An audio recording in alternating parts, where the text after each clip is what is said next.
Welcome one, welcome all to DeFi Crypto and Airdrops, Friday night crypto and chill, where we just pour some drinks and talk about the week in crypto and life in general and just kind of whatever topics come up. So with me tonight, as always, is Jeff, the BRC142, aka the Blockchain Report. We got David from DeFi University, our Wednesday show with him and Jake, where we go a little highbrow with DeFi and Most talk of the about time. some of the advanced strategies, and you might need a thesaurus or something. to walk Yeah, no kidding. but no, it's all good. I mean, that's you need to up your game. If you want to be successful in this game, you got to up your game. So we got DeFi Don in the chat, and then Black Ice and the rest of the crew. What's up? What's up? So let's go through and show what we're drinking. I got the Guinness and a shot of Jameson. So what do you got, Jeff? Finishing off this little black label. It's not much. It's a little watered down and some ice, but yeah. So. Yeah, man. Got like a freaking mug of scotch. Hey, sometimes you need it. It's like that much, right? Like half. It's been a rough week in crypto. All right, what are you drinking, man? I've got this Trappist blonde ale. I think it's from Belgium, but they've got these monks, man. They just like keep them locked in a cave somewhere, and all they do is make beer. It's great. I love this. Back to work, freaking master. Yeah. Make my beer. What percentage is that? 10. Ooh, nice stout. Yeah, it's good, man. Mm-hmm. All right, let's see what the chat's drinking. So Nick Dunn says, let's get unhinged. We got Jay King. He's drinking Casey Jones Kentucky bourbon. I like it. I might have to see if I can find me some of that. And actually, anything, freaking bourbon from Kentucky or that whole area, it's got to be good or they'd get run out of town. Let's see. That Apothic wine that you had, Mike, that was aged in those barrels, that was really good. Yeah, that Apothic Inferno. It's a cab, I believe, and they age it, and then they age it in a old whiskey barrel. So it has a little bit of that whiskey heat to it. Oh, so good with the steak. Yeah, that one is good. Yeah, and it's not expensive. It's like a $10, $12 bottle of wine. It's like I'm not a wine snob at all. My palate is not that refined. You know what's weird about that though, Mike? Like I've noticed that if I drink, especially red wines that are like less than $15, I'm more likely to end up getting a horrible headache. But if I drink the stuff that's a little bit more expensive, it don't really get a headache. I feel like there's some type of preservative or something that gets mixed in there at some point for like most cheap wines, but I don't know. You know what? I had some of that. What's that? I said I'm the same way, like with the cheaper wines, but that wine that you had, Mike, I mean, you said it wasn't expensive, right? No, that one's really good. Yeah. I didn't feel any kind of sluggishness the next day. Yeah, the first night we drank the dark, and that's a really kind of fruity, and then just like a really kind of a heavy red, and then that Inferno is awesome. Not a big fan of some of the other Apothics though, but anyway. So let's jump on. I'm just going to quickly go over. Let's go over to here, and we'll add David to the stage as well. But go ahead and do the socials, and then I'm just going to touch on a couple of updates to Canton Network that came out today and the past couple of days, and then we'll just kind of just jump on into the conversation. Jeff's going to guide the conversation tonight. I'm going to sit back and handle the chat, and we're just going to kind of let things flow. So kick it off, Jeff. Yeah, thanks for joining us on this fabulous Friday here at DeFi Crypto and Airdrops, where me and Mike go live every Tuesday and Friday, 5 p.m. Pacific, 8 p.m. Eastern. Also, Mike goes live on Mondays with the Money Talks, 10 a.m. Pacific, 1 p.m. Eastern. Wednesdays with the DeFi Masterclass with our wonderful guests David and Jake Call at 2 p.m. Pacific, 5 p.m. Eastern. I highly recommend checking those shows out, because I learned so much stuff. So fantastic. And we appreciate having you on, David. I love that stuff. It's a lot of fun for me. Yeah. Interviews on Thursdays, 2 p.m. We'll be dropping, so check those out. Mike's got a DeFi Academy. It's all free. 12 episodes, I believe. So if you're looking to get into DeFi, this is a great place to start. Also, check out our brother channels, Jake Call, Blockchain Basement, Discover Crypto, David's DeFi University, and me at the Blockchain Report. And Jake Call also has Metrics Finance, portfolio simulation tracker, and they're rolling out a bunch of new. I think they're revamping it, right? Yeah, and mistaken. David's actually working with him real quick. I want to mention David's actually working with him to bring.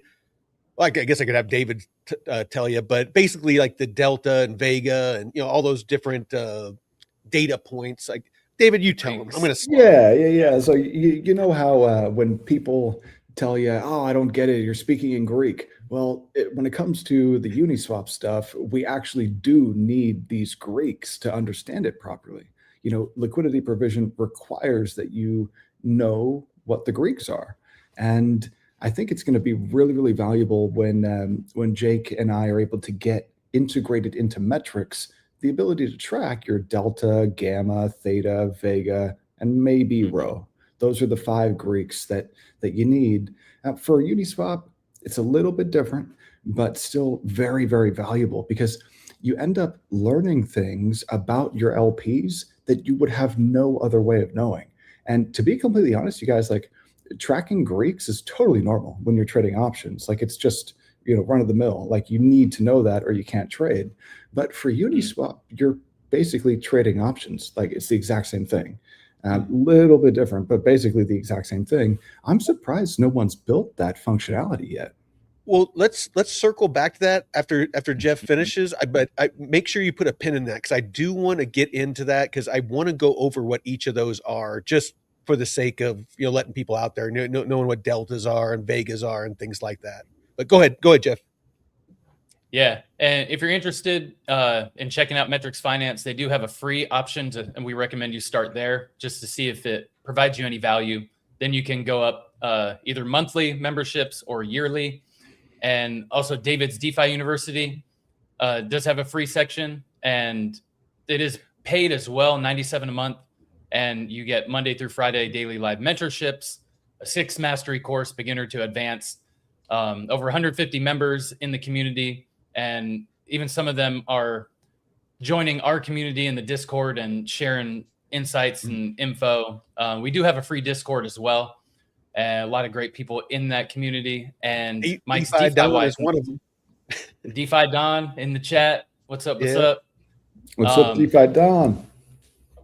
And real quick on that too, David, if you want to catch us up on the changes that you did and made a bunch more stuff free. Oh, dude, I've made some big upgrades to DeFi University over the last couple of weeks, but really just in the last week.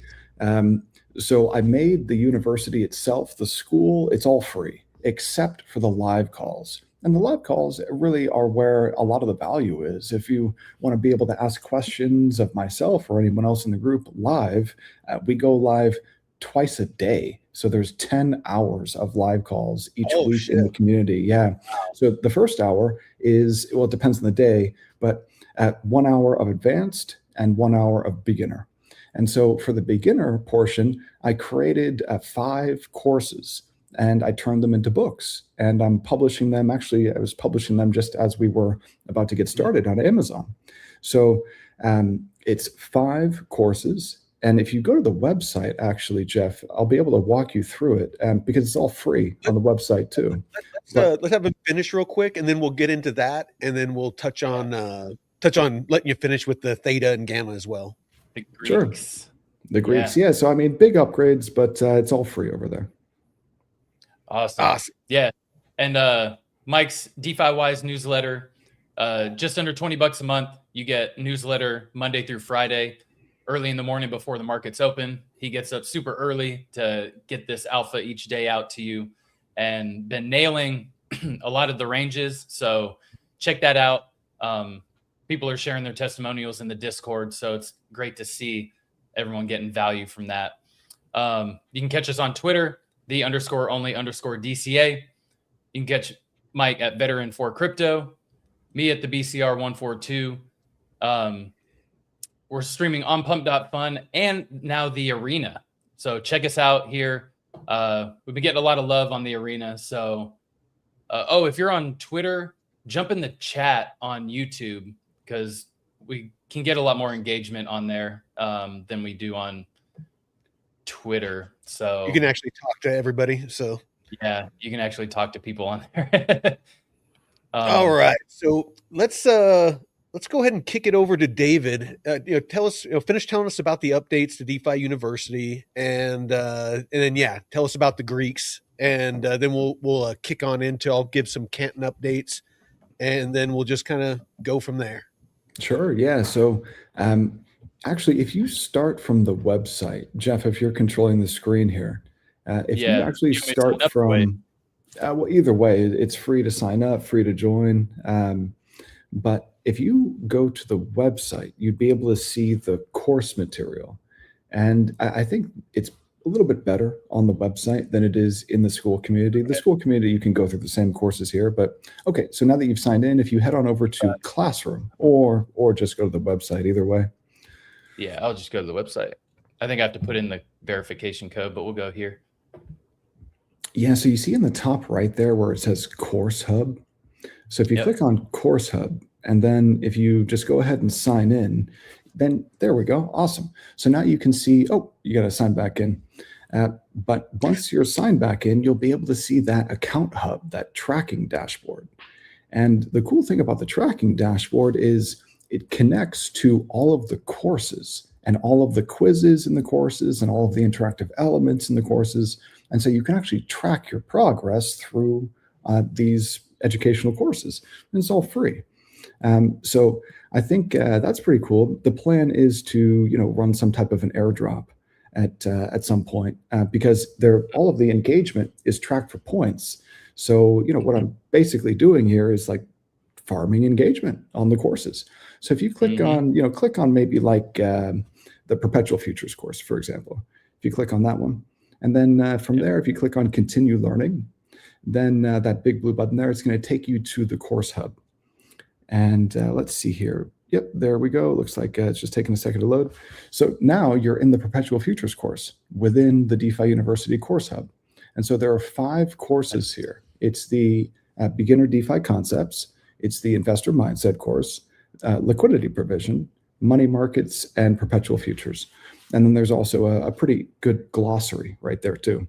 So if you click, let's say, on Lesson 1, over on the left-hand panel there, if you click on Lesson 1, so every single one of these lessons has a podcast that you can listen to. It's a podcast overview, and you can also play the video overview of the lesson. And then as you go through the lesson material, you can see it on the right-hand side of the screen there, everything in the lesson. There are also interactive elements within each of these lessons. So if you, eventually go through, usually there aren't interactive elements in the first lesson, but definitely in lesson 2 and the rest of them. And then at the end of each module, and the format of each of these courses is the same. So there are 3 modules with 4 lessons per module and 1 quiz at the end of each module. And so your engagement in all of this is tracked in your account hub for points. So there will be some type of an airdrop eventually based on, those points that you accrue. And nice. This here is what I go through every day. So, Monday is Investor Mindset, Tuesday is Beginner DeFi Concepts, Wednesday is Liquidity Provision, Thursday is Money Markets, and Friday is Perpetual Futures. And so every day for an hour, I go through one of the lessons in one of these courses. So, yeah, pretty cool. So really quick, summarize as much as you can, but what are the Greeks? Like just kind of, what is like the, deltas and gammas and, all the different things, I know one of them is fees and I'm still trying to wrap my head around it. So please. So if I had to describe it in terms of like an analogy, I would think of it like this. Are you familiar with a marionette? The dude who's got like the thing he's holding, like, with the strings or whatever. So if you can imagine each one of those fingertips with a string attached to it, that is a Greek. And then the thing that's being manipulated is price down below. Or, in this case, if we're talking about concentrated liquidity, it would be your liquidity position is what's being manipulated. And so you've got all of these Greeks up top. You've got delta, which is your rate of change, and they're all derivatives, okay? So you've got delta, you've got gamma, which is like the speed of your delta. You've got theta, which is like your fees. You've got vega, which is the volatility element. And then you've got rho, which is the risk-free rate of return, so the cost of money. And so those 5 little marionette things together will determine how your NFT or your liquidity position reacts to price movements. Okay. So it's all about determining, am I going to be able to make money or not? And if price moves, what does that do to my position? Is that what we do in crypto? Is make money? Yeah, man. I almost forgot. I mean, yeah. Well, it's really easy to buy stuff, and then number goes down, and then it's like, oh shit, what do I do now? Yeah, yeah. Well, let's. When I have the options page pulled up, because that's where I really learned about the Greeks from trading options. Yep. And theta is like the rate of decay in price over time.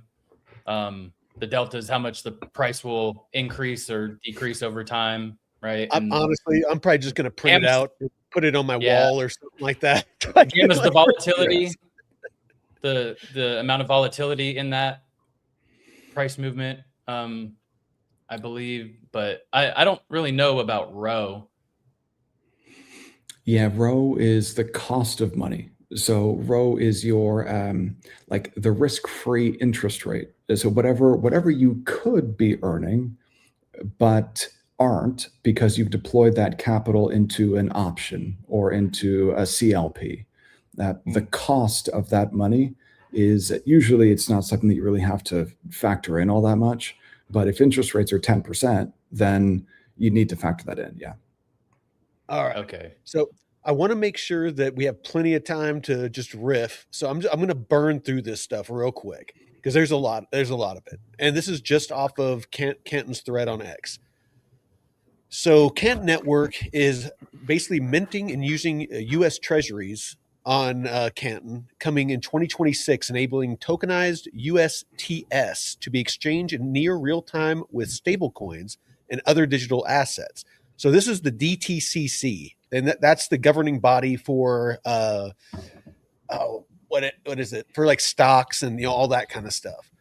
So they are actually tokenizing, like they're starting to tokenize all this starting next year, and this is an official announcement from them.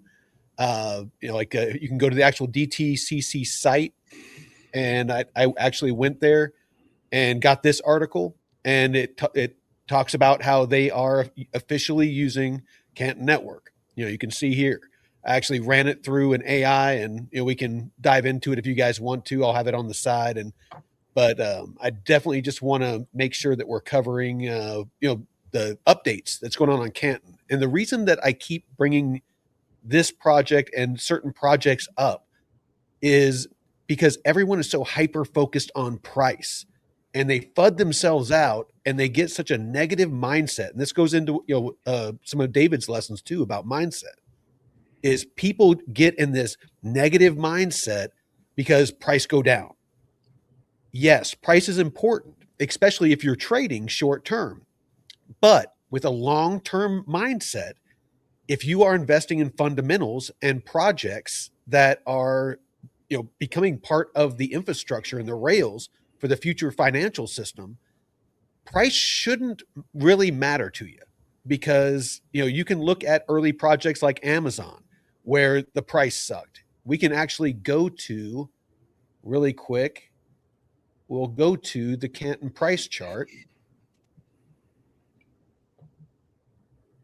and you can see that since launch, it's kind of down only. I mean, just recently we started getting some upward movement, but since launch, I mean, this was ugly. people were just like, screw Canton.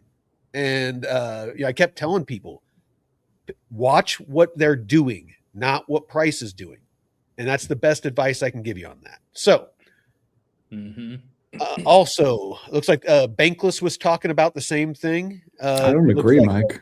I what's think that? price, I don't agree, bro. I think price matters. And I think the price is telling us that most of these projects, the tokens are disconnected from the fundamentals of the projects.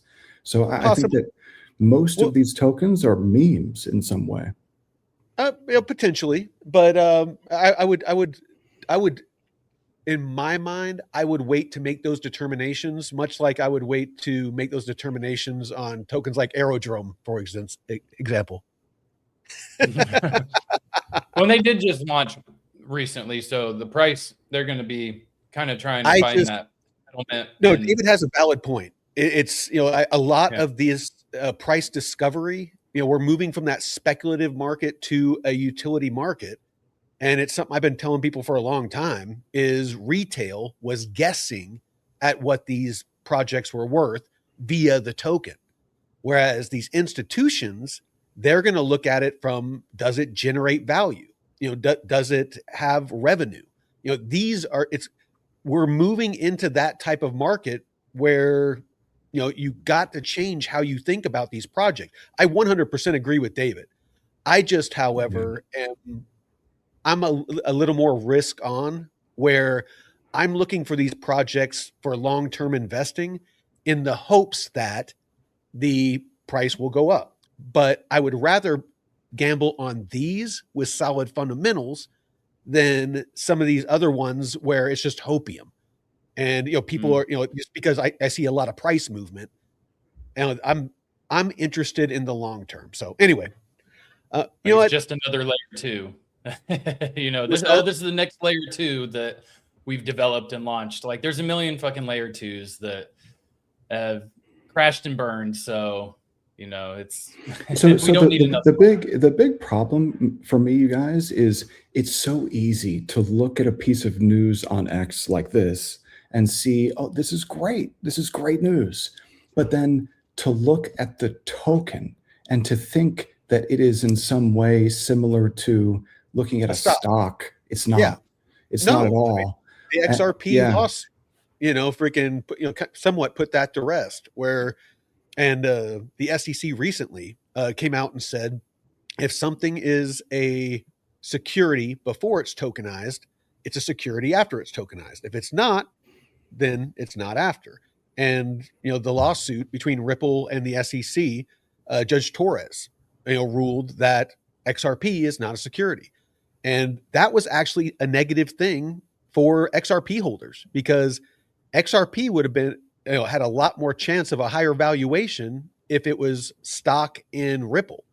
Whereas now it's a gas token that that Ripple can endlessly dump to fund operations. So you were saying, Dave, that's kind of scammy too, man. Like, that makes me, like, when I think of XRP, I get grossed out. It's like it's a gross project, man. Like, all they've been doing for over a decade is dumping on their own holders. And what do they have to show for it? Like, what have they shipped? A stable coin that isn't even on their own chain. It's on Ethereum, like mostly on Ethereum. It's like, it's just, it's really, really a shame that it smells wrong. Something smells funky about it. But bringing it back to Canton, though, so the token, it's so difficult to value these tokens, even the ones that actually, where the protocol actually generates revenue. Even then, it's super difficult to apply some type of value to the token. So these are not stocks. And most of these tokens are like completely disconnected from any type of fundamentals in the protocol itself. So it's like most of them, I think, are just completely uninvestable, even with this great news. Like, this is great news, right? Seeing, TradFi stuff come on chain, but it doesn't mean anything for the token, though. So, but would you rather invest in something that fundamentally has stuff going on, and then as the project evolves, and as there's liquidity pools and different things for these these tokens, then you can leverage that, or invest in stuff like XRP, just hoping that someday it's going to go up, or I don't some meme. know. You know what I mean? I like making money, and like it's really difficult in crypto and in DeFi to Yeah. be able to consistently make money. And I think that there are really, when I think about it, there are like maybe, I don't know, a dozen projects that have protocol tokens where the protocol actually generates revenue and returns that revenue to token holders in a decent way. But even those tokens look like dog shit, like when you look at the charts. And I've just got to think that most of this stuff is still massively overvalued. And post having years, so we're supposed to get some type of euphoria. We never got it. And going into 2026, in the midterm years usually suck. So like, I think that the Fed, with its not QE, buying $45 billion of bonds at the front end, or not bonds, excuse me, bills, at buying the very front end. Great. Okay, so we've got QE, but I don't know, the stock market's at all-time highs. And I feel like that's the only thing supporting Bitcoin. I think Bitcoin's kind of like the canary in the coal mine. Like, it made the downside move before the S&P. And the S&P is still supported by, AI hype. So if the S&P gives back even 5 or 10%, I think Bitcoin gets crushed. But, I don't want to see that at all. But I think we're solidly in a Bitcoin bear market. And I think most other tokens are still massively overvalued compared to their actual cash flows. So it's difficult for me to get excited about news like this, because what do I buy? What do I invest in? What how they determine the valuation on a lot of these, and again, how the tokenomics evolve and how the project evolves. But let me hit this up real quick, because I want to kick it over to Jeff and let him guide the rest of the discussion. But I have a bunch more, but I'm just going to go over this one. TradFi meets DeFi on Canton. With 6 trillion plus in on-chain assets, 350 billion in daily repo, and 616 validators, Canton has become a thriving ecosystem. And this ecosystem of apps, assets, and infrastructure is expanding fast. So basically what Canton Network is it's a network of networks. And so there's all of these institutions that have siloed networks. And basically what Canton does is it connects those siloed networks with layers of interoperability, layers of what's the word I'm looking for? Already starting to get a buzz. Composability, maybe? Oh, no, it's regulatory compliance. So basically regulatory compliance, all of the stuff that we would expect from, a DeFi project or a crypto project, automating a lot of the processes that used to involve, manual processes, somebody manually in there, checking trades and making sure that, everything was compliant and, things like that, now is going to be done automatically. So that's kind of why I'm waiting. And yes, is there risk involved with investing in crypto? Absolutely. Is this financial advice? Absolutely not. Am I a total degen? Yes, I am. But I have small amounts of my portfolio in some of these projects, because if they become the next Amazon or the next, Microsoft, or, or even, smaller companies, there's upside. How much? I don't know. But I find it exciting. I'm putting some money in the game. It's like, going on one of those websites that everybody's all hot about right now, and betting on if it's going to snow on Christmas, yes or no. It's stocks. It's all gambling. It's all just legal gambling. So anyway, that's what I'm doing. And then I have the majority of my portfolio and more solid things that I'm DeFiing to get that, try to build my bag, so if we ever do get some kind of pump. So that's about all I got. Jeff, I'm going to kick it on over to you, and you go ahead and guide this conversation. Now I'm going to take a shot. Sweet. Yeah. Cheers, Mike. Cheers, fellas. Cheers, everyone in the chat. Cheers. Viewers. Ooh, spicy. Got some hair on your chest. So yeah, I found this interesting. The whole quantum blockchain technology and quantum computing and stuff, and everyone all worried about Satoshi's wallet being hacked when quantum computers come out. And I just thought it'd be an interesting topic to kind of touch on. And Adam Back, I don't know if anyone's familiar with him, but he came out saying that it's not as much of a concern right now, in the real estimating a real risk 20 to 40 years away, if feasible at all. And actually, him and I think Michael Saylor were saying that Bitcoin can upgrade to post-quantum signatures through soft forks, much like past improvements. So I don't know if you guys have any knowledge or ideas about quantum resistance, but I know there's some projects that have been building.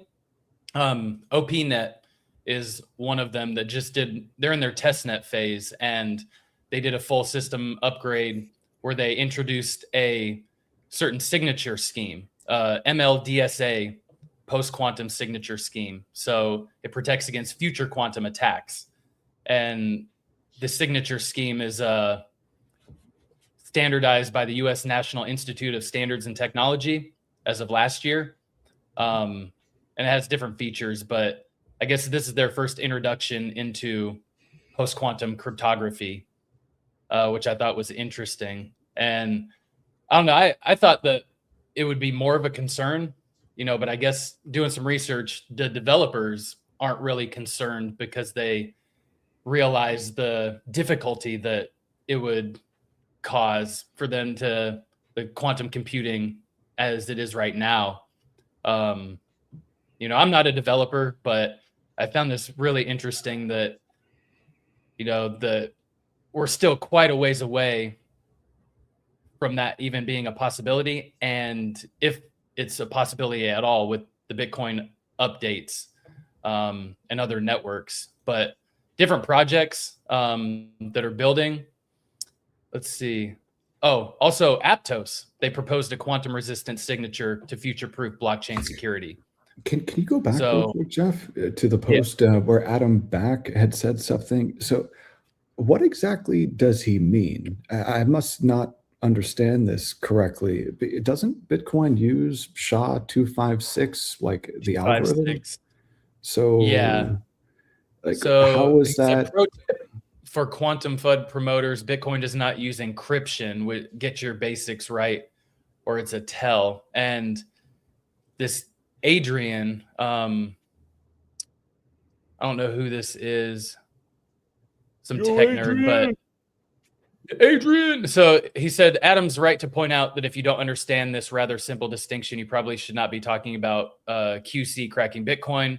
So TLDR, a quantum computer wouldn't decrypt a private key. It would use Shor's algorithm to calculate a private key from a public key. What's the difference? Like, how is that any different?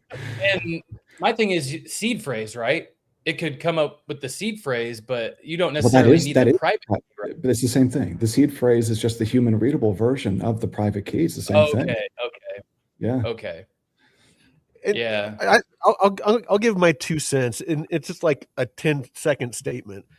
I'm not worried about quantum computing, because if a quantum computer can crack crypto, it's going to crack everything. It would go after missiles first. Missiles, weapon systems, anything digital connected to the internet. You got banks, every institution, everything's fucked. So for real, man, you better have some cows on a ranch and some chickens. Yeah, like I said, that's why I couldn't care less about it, because if it happens, crypto is going to be the least of my worries. But then why did Adam Back post that? Because that seems like it's super misleading to say, well, hey, you don't know what you're talking about because Bitcoin doesn't use encryption. Well, but if quantum can just generate your private key, then Like, isn't that, I don't understand why he would post that. That doesn't really make sense to me. Yeah. Why does anybody post anything? But I mean, he's got real influence, like he's probably one of the guys that was involved in creating this piece of computer science technology. So, and I'm much more concerned about the miner's business model than I am about quantum, because quantum's kind of like, a tail risk. It's a black swan. Like, you can't really do anything about it. Maybe if they wanted to prepare for it now, maybe they could, but I don't even know how many people actually maintain Bitcoin. Like, how many Bitcoin developers are there? I have no idea. But I'm much more concerned about the miners not being able to keep their machines on. So. Making your beer in the cave. Hell yeah, man. Actually, you know what? That might not be a good thing, because if it's a really small group of people, then all right, you've got all this decentralized mining hardware. But if the software that runs on those computers is controlled by a dozen dudes somewhere, then like Bitcoin's not decentralized if that's the case. And I just don't know. Is it? I don't know. How many Bitcoin developers are there? That's something I've been thinking about. Oh, that's a good point. Yeah, we don't really see a lot of because there's got to be some people, maintaining the Bitcoin code in some way, like, right? Because if Saylor's talking about, well, we could just do some type of soft fork. Well, who are the guys writing the code for that soft fork? Yeah, it's got to be someone somewhere. He said, we're going to re-encrypt all the Bitcoin and all the wallets. Re-encrypt. Great. Awesome. I thought there was no encryption. And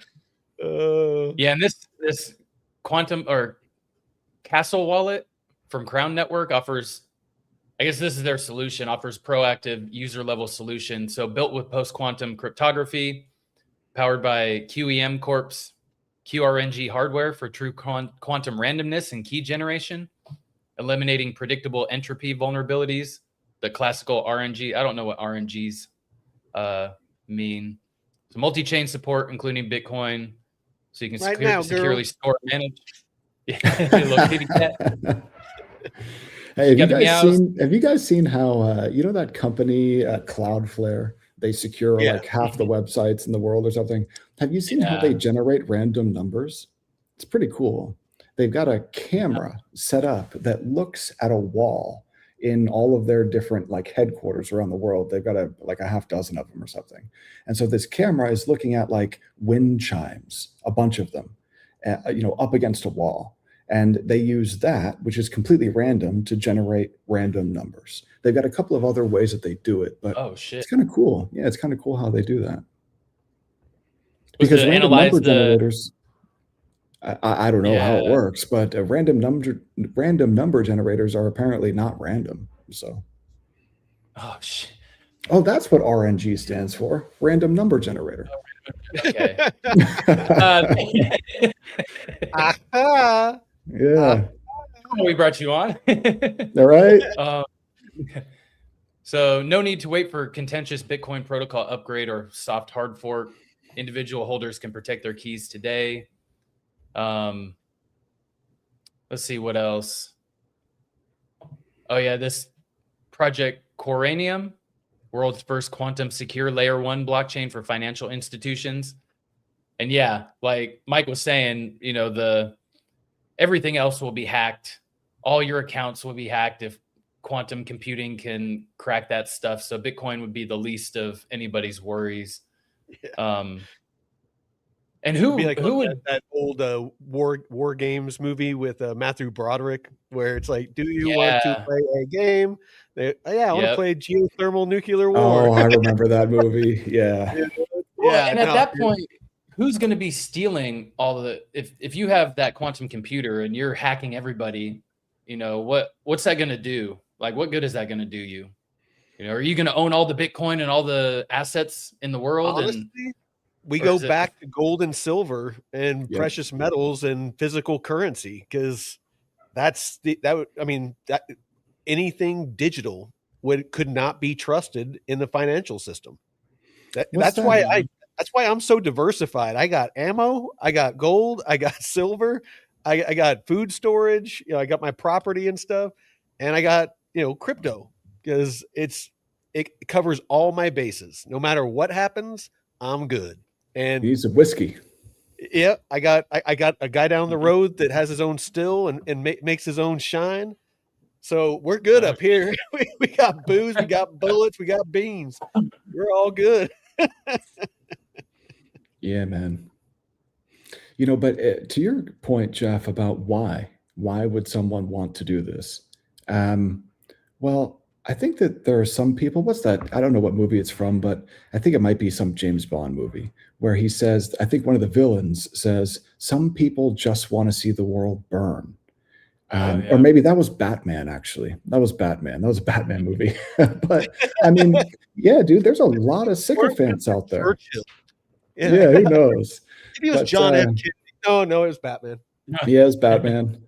But I mean, dude, I don't know. It's really difficult for me to be on X and not start getting angry. My feed is just craziness, dude. Oh, yeah. The only difference is I love trolling. It is my guilty pleasure. I'll go through it like in the chats, like on the YouTube channels in the morning and on X, and somebody says something stupid and I cannot help but poke the bear and just get them riled up. And just the more emotional they get, the more I poke them, and it's just, it's people are just like, there's such a lack of emotional discipline in the world today. It's just, everyone is so sensitive to anything that doesn't agree with them.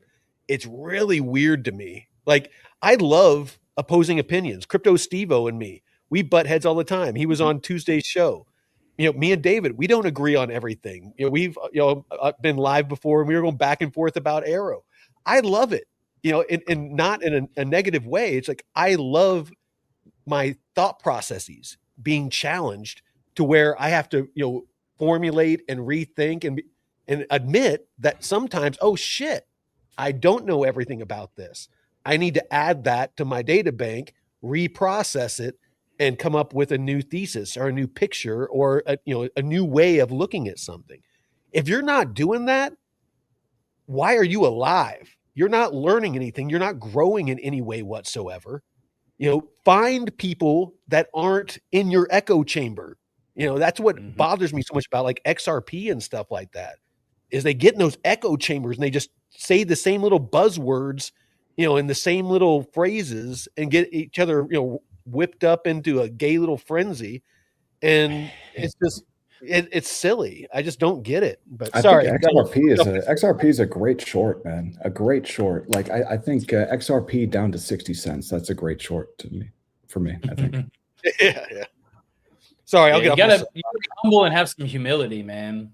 And be able to admit when you're wrong. Because I was watching the Joe Rogan, Brett Weinstein, and he was saying, if you can admit when you're wrong, the faster you can admit when you're wrong, the quicker you can get back to being right. Yeah, man. Well, they were talking about Sam Harris, and dude, I was just gonna say that, man, has just lost his mind. And I loved his book. I used to really love listening to him speak. He's so articulate, brilliant guy, but he's got an advanced case of Trump derangement syndrome. And I think it might be terminal, unfortunately. There's no coming back from that, man. He's got a terminal case. He can't come back to, reality. And that's what they were talking about. But, it's due to emotion. Emotion clouds judgment.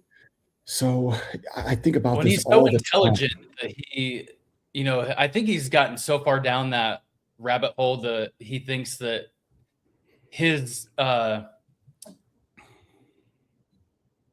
don't know how to word it, but he thinks his statements are trump everybody else's. No pun intended. Yeah, man. It's just but the emotional insecurity and immaturity, Mike, that you're talking about, where people cannot stand to be challenged in any way. And if they are, they cry foul somehow. I think that is I think that's literally from our educational system. I think the end of the media that people consume. I think that people are brought up into that. And I think it's because our institutions are Marxist, man. I think our universities are Marxist. I think a lot of it is a lack of masculinity, because back in the day, I mean, you fell down and got hurt and, cried. Your dad told you, get up, dust yourself off, stop crying. I remember being on trips, long road trips with my dad. And, if, that arm, that they're waving it back there, trying to smack the shit out of you while, they're going down the road, it's just, it sounds like, terrible, but, we're missing that in today's day and age. It's not terrible, man. It's not terrible. If you lift off to somebody, and because you had to talk face to face to people, if you lift off to somebody enough, you're going to get hit, man. Yeah, you get and like, dude, there are a lot of people who like could learn very valuable lessons from getting beat the fuck up, like, really. So yeah, like that's just real, dude. Ever Like, since the anti-no word generation, yeah. I mean, you need to. Have you guys seen the movie Fight Club? I think that you need that, man. Like, you don't know anything David, about the yourself. first rule of Fight Club is you don't talk about Fight Club. I know, man. I know.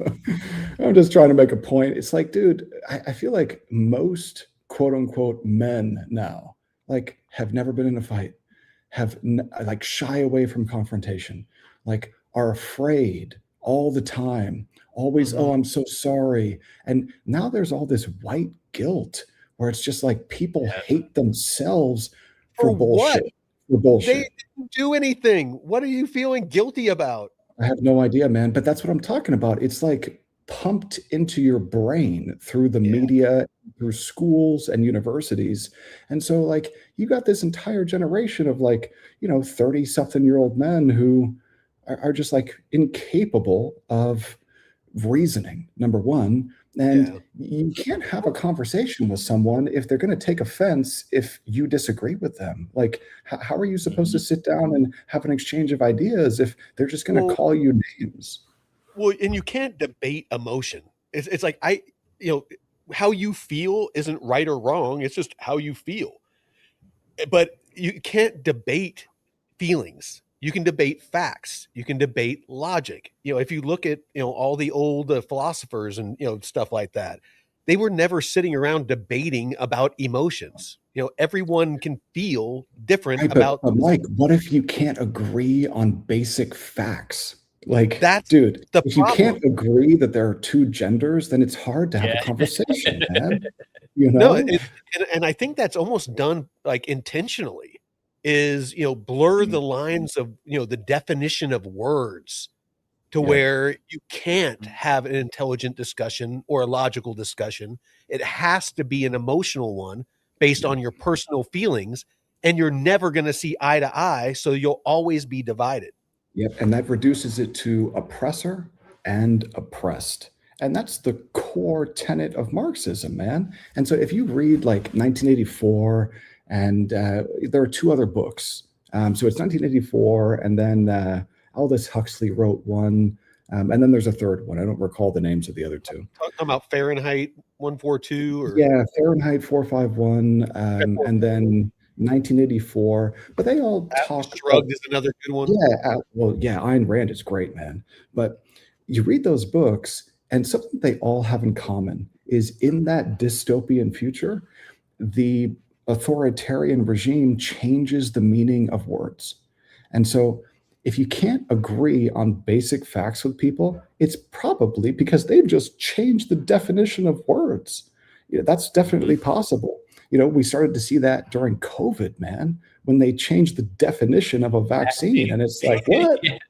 Like, excuse me? I thought a vaccine kept you from getting the thing or being able to transmit it. But now you're saying, we're just going to change the definition. Don't you worry about that. And it's definitely safe and effective. Like, bro, those shots. Yeah, I don't want to go down that rabbit hole, man. But if we can't agree on language and we can't agree on basic facts, it's really hard to be able to have a conversation, man. Well, the Marxist thing in universities, I tell people, I even shared the video, the Yuri Bezmenov, a former KGB agent from Russia in the 80s, was talking about back this. in the 80s. And he infiltrating the universities and education system. He was like Nostradamus, dude. He was like a prophet. He was just. He said it was already underway. It totally succeeded, bro. Like 100%. Like, you look at, so I went to UC San Diego, and then I spent some time at UC Berkeley, but I've spent time at a bunch of campuses. Out the way that you are. Huh? I don't know, man. Probably because I saw what was going on there, and Berkeley's like the freaking it's like straight up communist, man. Straight up communist, bro. Like it's really, really crazy. But you also have brilliant people there. That's the thing. Like that's what I really enjoyed, was I can be around the smartest people in the world, but they're fucking nuts. So like that was a problem for me. So like, but dude, what Yuri Bezmenov was saying, that's already happened. But you're highly intelligent.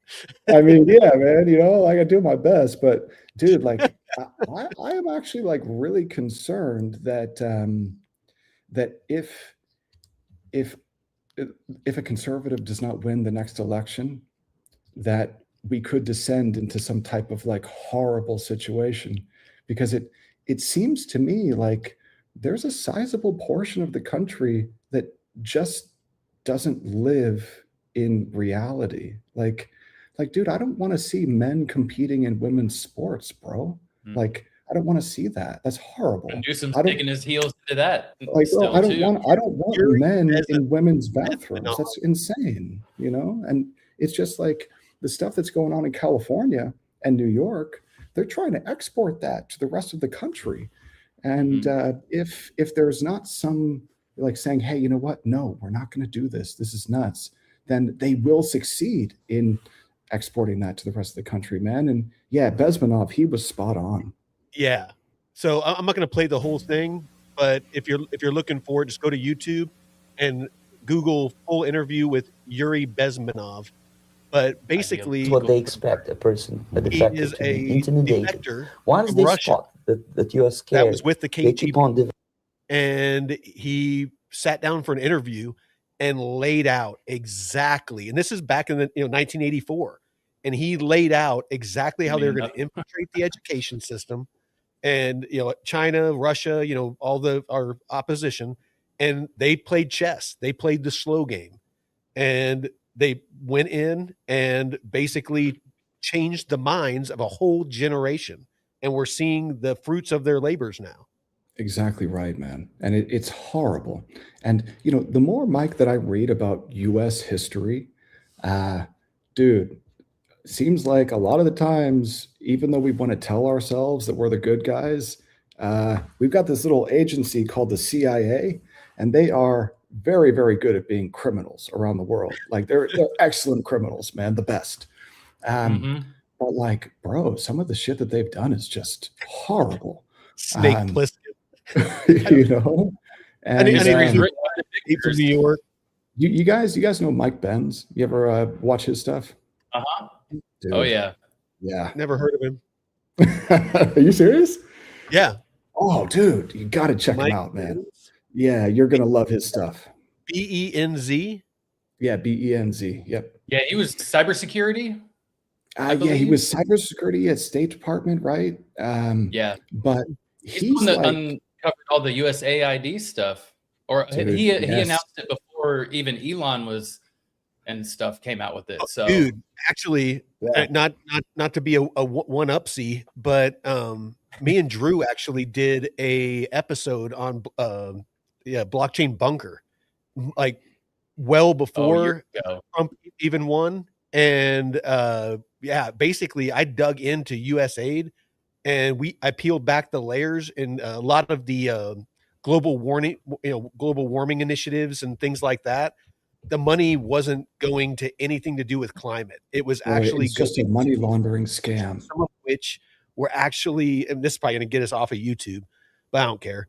But some of the organizations are actually being run by ex-Weather Underground freaking founders. and they are behind the ones that are what's Weather Underground, Mike?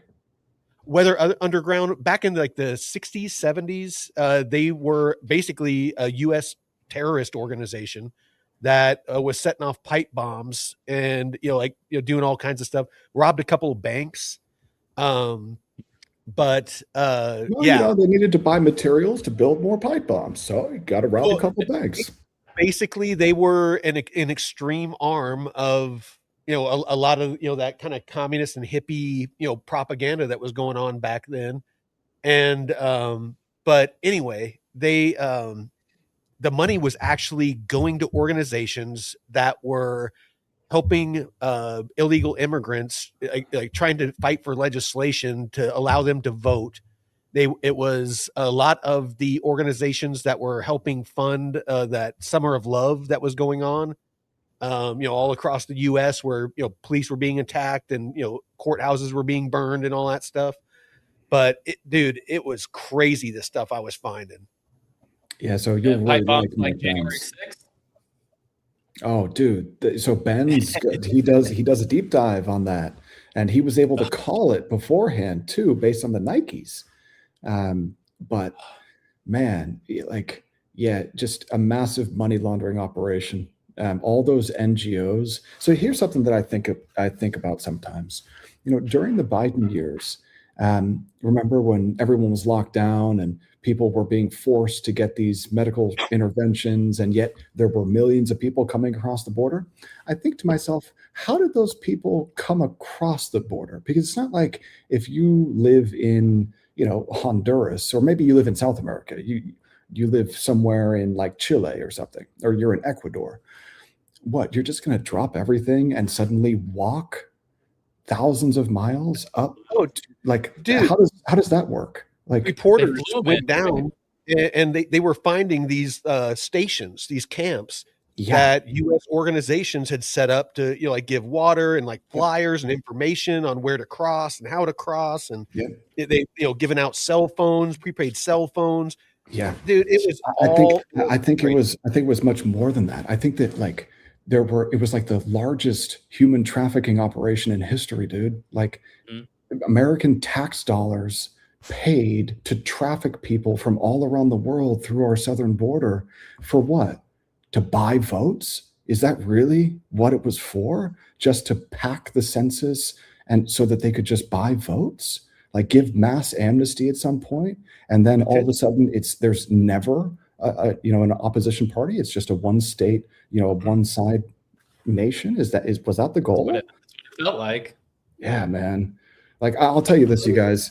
I live in Northern California, and over the last 6 months, I've been traveling around Northern California. I've been in 20 different towns. And I remember growing up here, and Northern California, the demographics have massively changed. And it really accelerated during COVID. And so now when I drive around, number one, the roads aren't safe. Number two, it's almost every time I'm on the road, I almost get hit by a truck, almost every time. So it's a lot. So that's number one. Number two, you go to a Safeway or a grocery store anywhere in Northern California, look around at the people. The people have changed. The state, the demographics of the state have changed, and massively so, over the last 5 years. It's very, very noticeable. And I just think to myself, where did all these people come from? And are they paying taxes? Do these people have social security numbers? Because if they get injured or hurt or sick, they're going to go to the ER, and Medi-Cal is going to pay for their treatment. But they don't pay into the system, man. So when I was living in Utah, I used to get medical bills from illegals or people that went to the ER and just, I guess, gave my address for their address, and I'd return to sender. But they just got done busting a Snap fucking fraud ring. Yeah. It's there was two Haitians that were running, I think it was $7 million or $8 million worth of fake grocery store cards or something like that. And we're paying for all of it. All of those Somalis that got moved up into, I think it's Minnesota. Where Alien Omar, got elected. That is nuts. Mike, have you seen one district? Dude, and that's how he got elected. Dearborn, Michigan, man. Have you seen the videos coming out of there? Can you imagine waking up in the morning to the Muslim call to prayer? Bro, in an American city? Like, you've got to be fucking kidding me, man. Like, people are complaining about the Bible and stuff being in schools, but nobody's complaining about that. Multiple, deployed combat vet. I have no comment on that. Bro, like, Mike, see, that's the thing. Bro, California hands out CDLs like that too. I know, man. Like, you died in accidents. Bro, we've got to speak on this. Like, we can't be afraid to say, like, I agree with that. It is not okay. Yeah, I'm going to say obscenities if I talk about it. Wow, fucking A, man. That's horrible then, because, like, bro, you look at what's going on in Europe, like, Britain is about to become a Muslim nation. Like, and they literally have sacrificed themselves. Well, it's just on the altar of white guilt. But it's insane, man. But I'll tell you that somebody on X, surprisingly said this, and a light bulb went off. All of these refugees from these Muslim countries, they all go to Christian countries. Not none of them. No Muslim countries take them in. Like the Palestinians, the Egyptians wouldn't take them because they know the history of last time they tried. They've been run out of pretty much everything. I got something funny about the Palestinians, man. Have you seen, so there are videos of their educational materials, okay? There are videos of Palestinian mothers and women teaching children. Dude, it's mind-blowing. This is what a Palestinian educational video looks like. If there are 5 Jews, but you've only killed 2 of them, how many Jews do you have left to kill? It's like, I swear to God, man. Like, all of them. They teach math, man. But it's like, think about how indoctrinated you must be once you go through that type of system. Like, if you grow up like that, how do you like get out of that mindset? I don't know that it's possible. So, like, if I'm Egypt and I know that the people over there are being trained to just like kill people like that, maybe I probably don't want them coming into my country, Yeah. So why does that mean we have to take them? Why does the United States have to take these? 100% doesn't. But we have idiots that are more worried about being woke and more, worried about, feeling guilty or whatever, or they want votes or whatever their motivation is. They have a motivation, because I find it very hard to believe that our politicians are that stupid. I mean, I know they're stupid, but they're not that stupid. So is it ignorance, Mike, or is it actually that there is no freaking motive is something evil? Well, I can't tell, man. Like, there is no way they can be that ignorant. The committees that they sit in on, the meetings they sit in on, the intelligence reports that they get, just the people they talk to. You can be a freaking retard and be in Washington, D.C. and sit in on these meetings, and you would not make these choices. This is a focused effort. Whatever they're trying to do, it's a focused effort. Yeah, well, man, and Keir Starmer with the grooming gangs. Like, how can you sit there as the prime minister and just totally say, oh no, that's not happening, just kind of brush it under the table? I mean, Jesus Christ, Jeff, that's decades, not ignorance, bro. Decades of that. Decades. Yeah. And it seems like either it's because they're in on it, like the people at the top in Britain, don't they have a long history of like pedophilia or something? Like the people at the aristocrats in Britain, they've got like it's like something to do with that culture for some reason. I don't know. But like, it's either they're so far in it, you don't want to admit when you're, it's like, I don't know, bro, but like I've seen the videos of the police in Britain coming to people's homes to arrest them for tweeting. like posting on social media. No, they have the highest arrest rate. It's like in the 20,000 or 30,000 range now. There was now. a teacher recently, I think, that wouldn't use somebody's right pronouns, and he's getting a sentence. And they're not. They're doing away with trial by jury. Right, I saw that. I saw that. And the people that live there are just taking it. They're just taking it, and they're just compliant. Right here. They're just right here. For real, man. I call them cucks. Like, bro, they can't. They're sitting in a chair in the corner, you know.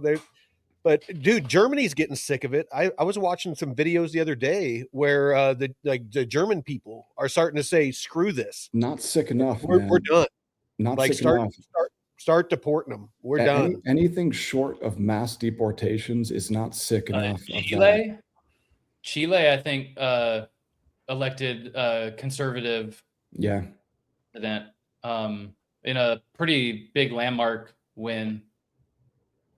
So and what Japan recently, their female version of Trump, going pretty hard. So I think, you know, it just takes some time for people to, and I hate to say it, but when it gets bad enough, you're like, oh fuck, we have to swing. You got to ask yourself though, Jeff, Mike, you got to ask yourself, why did all of these Western nations at the same time start just flooding their respective countries with people who don't speak the fucking language, have no interest in integrating, actually want to like spread their faith by the sword there, and are a net drag on all of the social services? Why in the world would you ever do that? It's so fucking stupid, man. But it's not stupid if what their actual goal was to just subvert the entire population, the native-born population, and have this massive voter base that's beholden to them. Or maybe it was just the Batman response. Some people just want to see the world burn, man. It could have just been that simple. And being dependent on relying on the government. You know, you bring these people in, give them all these benefits and stuff, and they'll vote for you. They'll pick you, and then they'll keep you in the system. And like these government-run grocery stores in New York that they have these plans for, it's like, okay, you hate the government and everything that they do, but you're gonna say, oh well, please feed us and give us these grocery stores. Yeah, man. So they will say that until those grocery stores open, if they ever do. They don't have any food. When you go to one, yeah, right. There's no food there. Or they've got like, you know, like a piece of bread and like some powdered milk, and that's all you can buy, but you've got to buy it on a ration card. So you can get one slice of bread and like a little bit of powdered milk, and that's it. Like, you know, I don't think people don't read, bro. Like, people don't read history. People don't know we've been through this before. This is not new. But unfortunately, if you don't know what happened 50 or 100 years ago, you're doomed to repeat it. And dude, I don't want to live through that. That's back to, you know, the freaking, you know, the KGB spy Yuri, you know, freaking, that's what happened is they got into our education system and stuff that even before, me, I mean, I'm 51, the stuff that was taught in grade school and stuff was like light years ahead of, what I was taught and way ahead of what's taught now. Simple things like home economics, where they teach you how to cook and clean. They teach you how to balance a checkbook, just basic financial responsibility. They don't even teach that shit anymore. And you wonder why, credit card debt is at all-time highs. History, they have this weird history that they teach now because the old history is, male dominated. What's so weird about that, Mike? Those 3 books, 1984 and the other 2, they all do that. All of those dystopian societies, they change the meaning of language, of words, and then they change the history. And then it's like, okay, now we can indoctrinate an entire population to a bunch of bullshit. I'm sure you saw all those weird posts on social media where basically they were trying to say that like all these historical figures were all black, like, like these Vikings. Yeah, like the English royalty and like Nostradamus, and I mean, you name it. If it was somebody of note, they were actually black. I was like, AI. Yeah, this is weird. like, what is the obsession with race, man? Like, I don't know.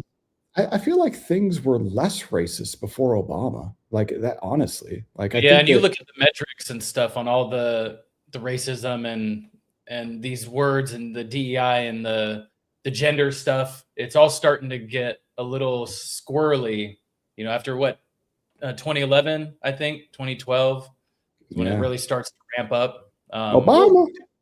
Dude, when I was a kid, it didn't matter what your race was. Like comedians, black comedians made fun of every race, white comedians made fun of every race. Everybody laughed, everybody had a good time.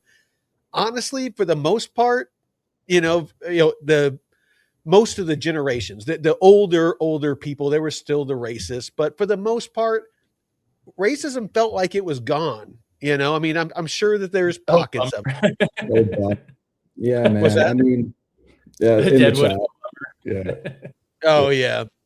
No, but I don't know. It's just, it really sucks because everybody has paper skin and glass bones now. And bro, the best jokes are the racist ones. They're the funniest ones, dude. Like, dude, I remember being in the barracks in the military, and just depending on what experience I wanted is who I hung out with. Because like the black guys would play dominoes and spades, drink gin and juice, and talk shit. If you wanted to go and fight, if you just wanted to fist fight, you go hang out with the cowboys and drink Budweiser and drink Marlboro Reds or smoke Marlboro Reds. Yeah, you drink enough, you're going to be drinking those Marlboro Reds, man. Oh, dude, if you wanted to go, in the beer bottles, you'd be drinking beer. Oh my God, you ever done that before? Oof. Oh, dude, so disgusting. Yeah. But if you wanted to go pick up ladies, you went out with the Puerto Ricans because they like the thick girls, and I didn't like the thick girls, so they would take the thick girls. I'd get the thinner girls. But no, it's just. But all of us hung out. We all talked shit. We all had fun and laughed. It's just none of us cared about race. There's a saying: we're all green in the army. We're all green. We just all come from different places, And you had black hillbilly black dudes that hung out with the white dudes and, smoked Marlboro Reds and drank Budweiser because, he went, noodling for catfish. And, it's just, he was a country boy too. We didn't freaking care. Now it's like everything's about race. It's so annoying. Yeah, man, I just don't like hearing it all the time. It's in all media. It's in all our media everywhere. Like you log into Netflix, you log into Amazon Prime, you are on your phone, on X or on YouTube, and all you see is something about, race this, gender that. And it's like that stuff is used to divide people. And that makes them easier to control. But there's no actual value there for the individual. I think people have way more in common with one another than what they have that separates them. So to be so focused on the color of your skin, I think is really stupid. I'll tell you why. It's a double-edged sword. Like you said, race, gender, all that stuff divides, but at the same time, it doesn't just divide. It creates what you talked about before, where you have the victim and that victim mentality. And you see a lot of people that are made out to be the victims, which are mostly minority groups in the US, marginalized groups, and they make them out to be victims. And when you're in that victim mindset, then you're easily controllable. And a lot of those victim mindsets, they end up on, SNAP and public assistance and things like that because, I can't do this or that, or, I'm oppressed. So, I'm not going to succeed. So I'm just going to do this and I'm going to be fine. And you get that multi-generational where they're dependent on the government and on the system. I've watched it. I grew up on welfare with a single mom for the most part. And I watched, some of my, family, that happened where, and then they had kids and they were on public assistance and their kids were on public assistance. And it's like this self-perpetuating machine that just creates dependence. And those people are going to vote for whatever is going to keep that gravy train with biscuit wheels rolling. Mm-hmm. Yep. Yeah, that's true, man. But you know what? There is something called in-group preference. So as humans, we like people who look like us. Like that is definitely a thing. A black guy, a Jew, and an Indian walks into a bar. And what happens? Yeah, DeFi Dawn, man. I mean, look, we need to be able to just like joke and not be like so hurt that you're talking about someone's race, bro. Like, come on, like give it up. Mm-hmm. Dude, if it's funny, I'll laugh. It's like I'll laugh at myself. I don't care, dude. If it's funny, it's funny. Well, my dad, growing up in my household, my dad would always talk shit to us, and we were loud, and you got to be able to take a joke and not cry over spilt milk. And I don't think a lot of people have that, and being able to banter with other people. But he also said, treat people with respect, like you want to be treated, no matter who they are, where they come from. And I feel like people need to take more of that into consideration or learn that as a skill, and just really immerse yourself with people who aren't like you, get to know them. When I lived in California as a kid, I had people with all kinds of races as friends. And then I moved to Carolina and it was just black and white, some Hispanic, little Asian, but I got to really immerse myself with people from other, like, African-American culture. And then coming back here 10 years ago, I have a whole host of friends who are different backgrounds and shit. So, it's just really getting around people who aren't just like you, and also finding people who can take a joke and talk shit back to you. Exactly. Yeah. Those are my people. Those are my people. I hang out with you and you're gonna talk shit and like get me riled up. Those are my people. That's right, man. That's exactly right. Yeah. So nobody's born a racist. I don't think so. Taught by the family. And how do you teach these kids who to get out of that dependency of the system? Because my mom worked in public housing for a while, and she saw people trying to hustle their SNAP and stuff to her.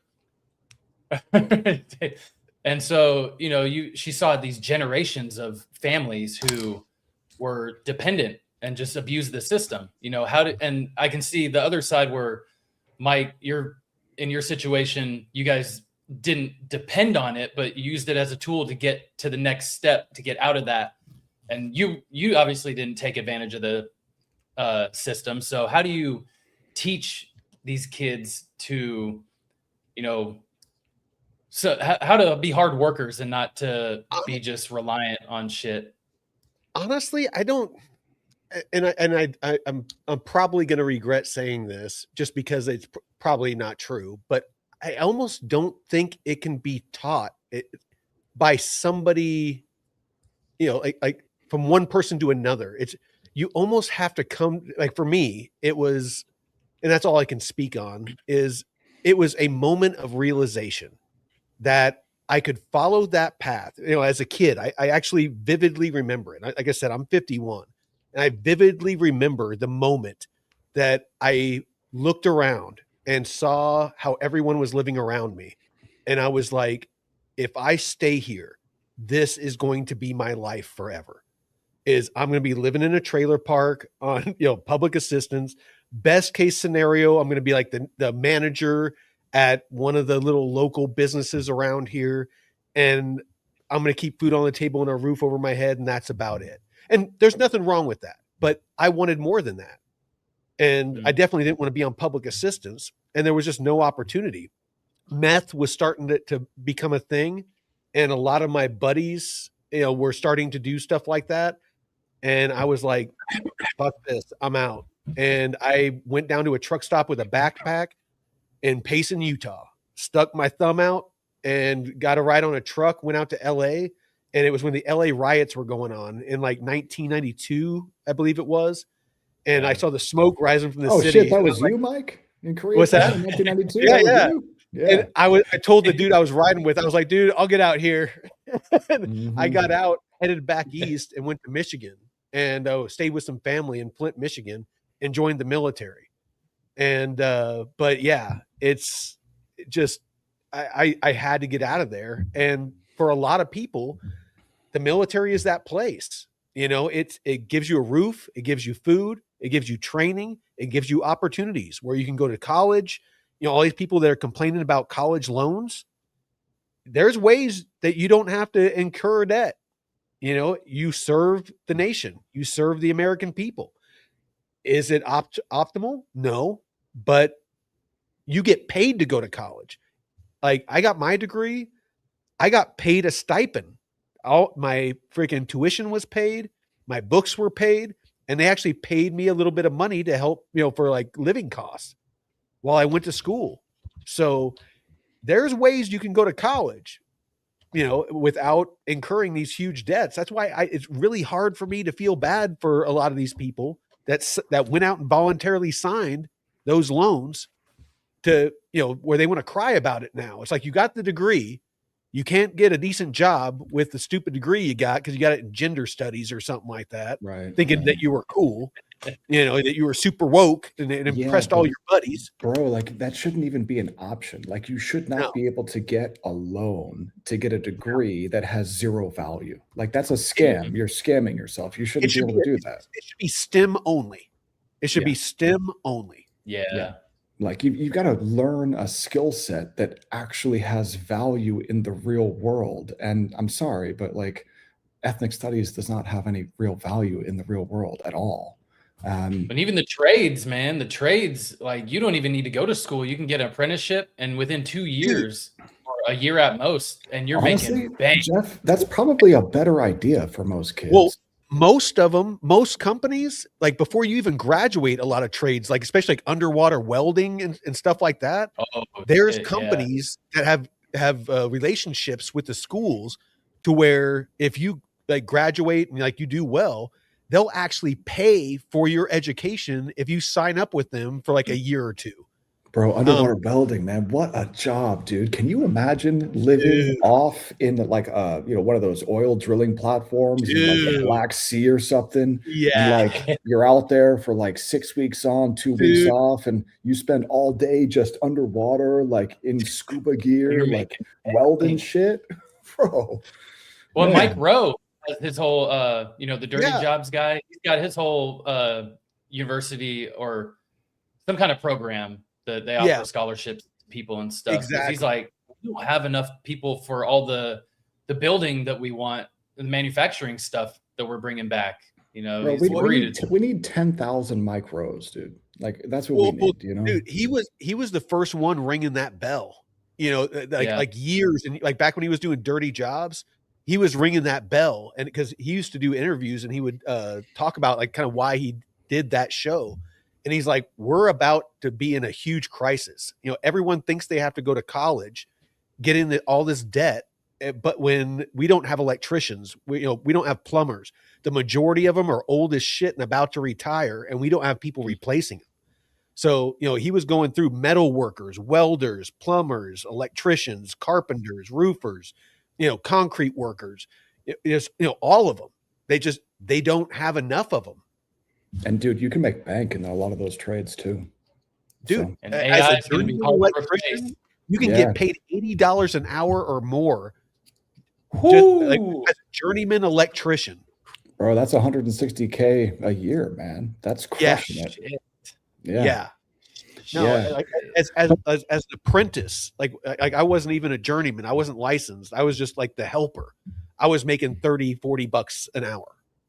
Dude, that's still really good. But the reason why people don't do that is because if you get a check from the government, it's beneath it. Well, I mean, but like if you get, you know, if you're supported by welfare, and I can just tell you that in Northern California, like depending on the county that you live in, if you're making less than $60,000 a year, you might actually be better off just not working at all.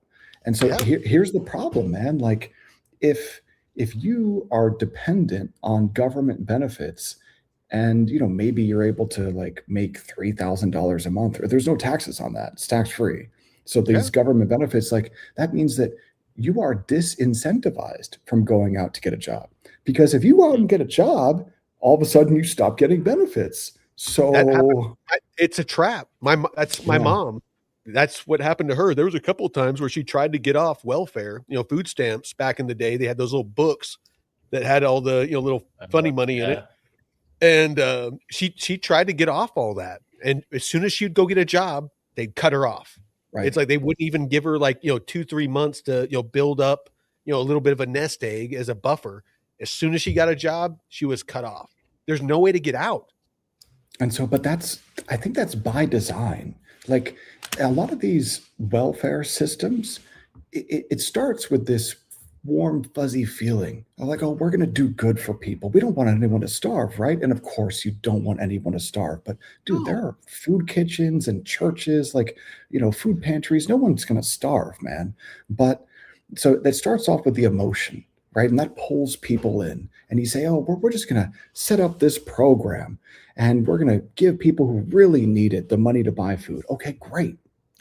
But then 5, 6, 7 decades later, it has morphed into this massive entitlement spending, package that's like half of what we spend or something like that.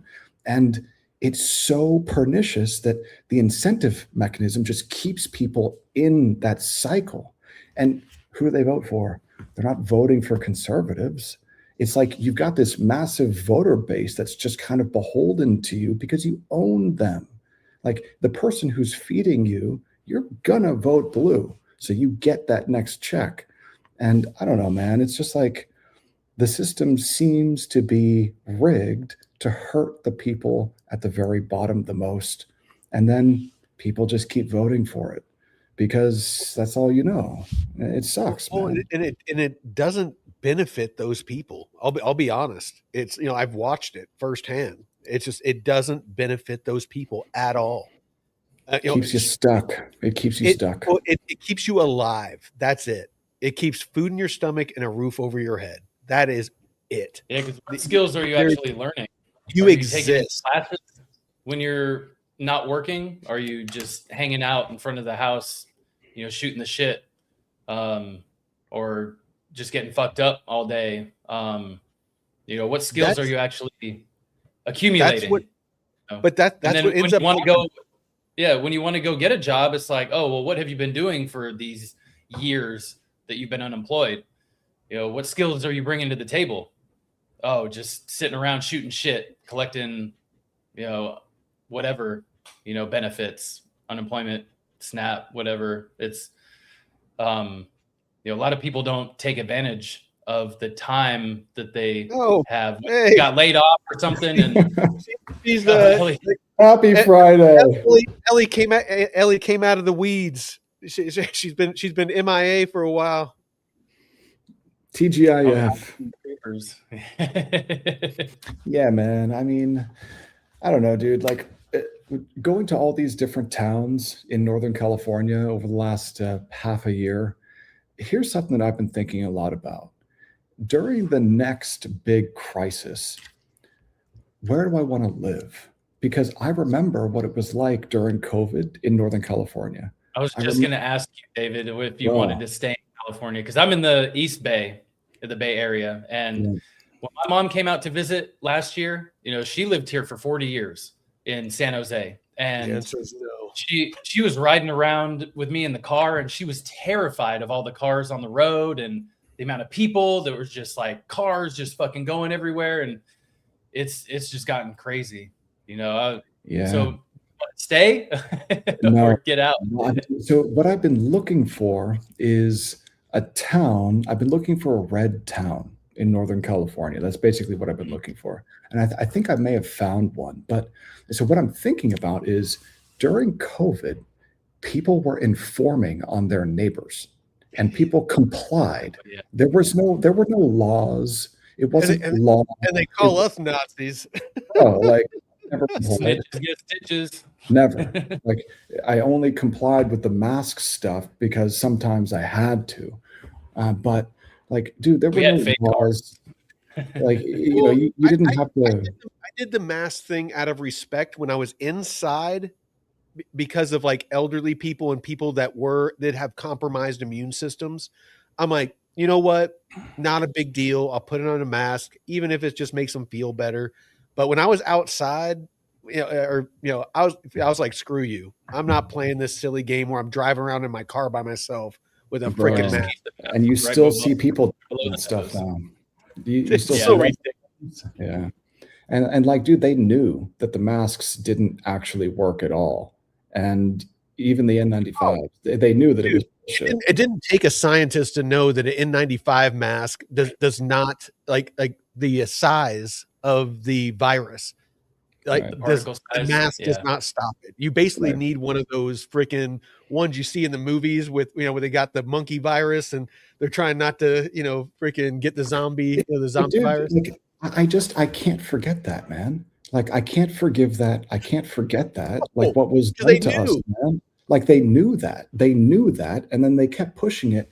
But then I'm thinking about like, where do I want to live, man? Because during the next big crisis, whatever it is, if I know that in California, people were informing on each other and they were like so eager to comply with the next bullshit edict from on high that they were like falling over themselves like, oh, do I have to wear 3 masks today, good sir? And it's like, oh, dude, they were taking pride in that shit. Exactly. And so that's what I'm thinking, like, okay, well, if I can find a red town, then at least I have a shot at not being like snitched on, basically. But I don't know that that exists in California. And I just think that, man, like when there's another big problem, California will be the first state to just go down the tubes, man. Because if COVID showed us one thing, it's that our infrastructure and the logistics for transporting goods are very fragile. Like they're not. I thought that they were robust, and they are not. So I worked as a truck driver for Swift it's only for like 6-7 months in between the Marine Corps and the Army. And I'll tell you, dude, people don't realize how fragile our way of life is. If there was like a power outage that lasted like nationwide or even a large portion of the US for even a week or two, it would take years for us to recover. And I mean, if you don't have skills, like I talk about this with friends and family all the time, not to be a doomsdayer or anything, but people don't realize how dependent we are. Like Mexico and China, those transformers that are up on telephone poles, right. We don't produce those anymore. We just got done giving a stockpile. Biden gave our stockpile. Probably to Ukraine or something. And if there was like a solar flare or an EMP or some cascade event that went across the U.S. power grid and took out a large portion of it, like they've done studies, and it's like, I want to say it's like 70%. If it lasts for over like a month or two, it's like 70% of the population would be dead, because anybody that requires any sort of like, medical, as far as, breathing machines, insulin needs to be refrigerated. So anybody with diabetes is at risk.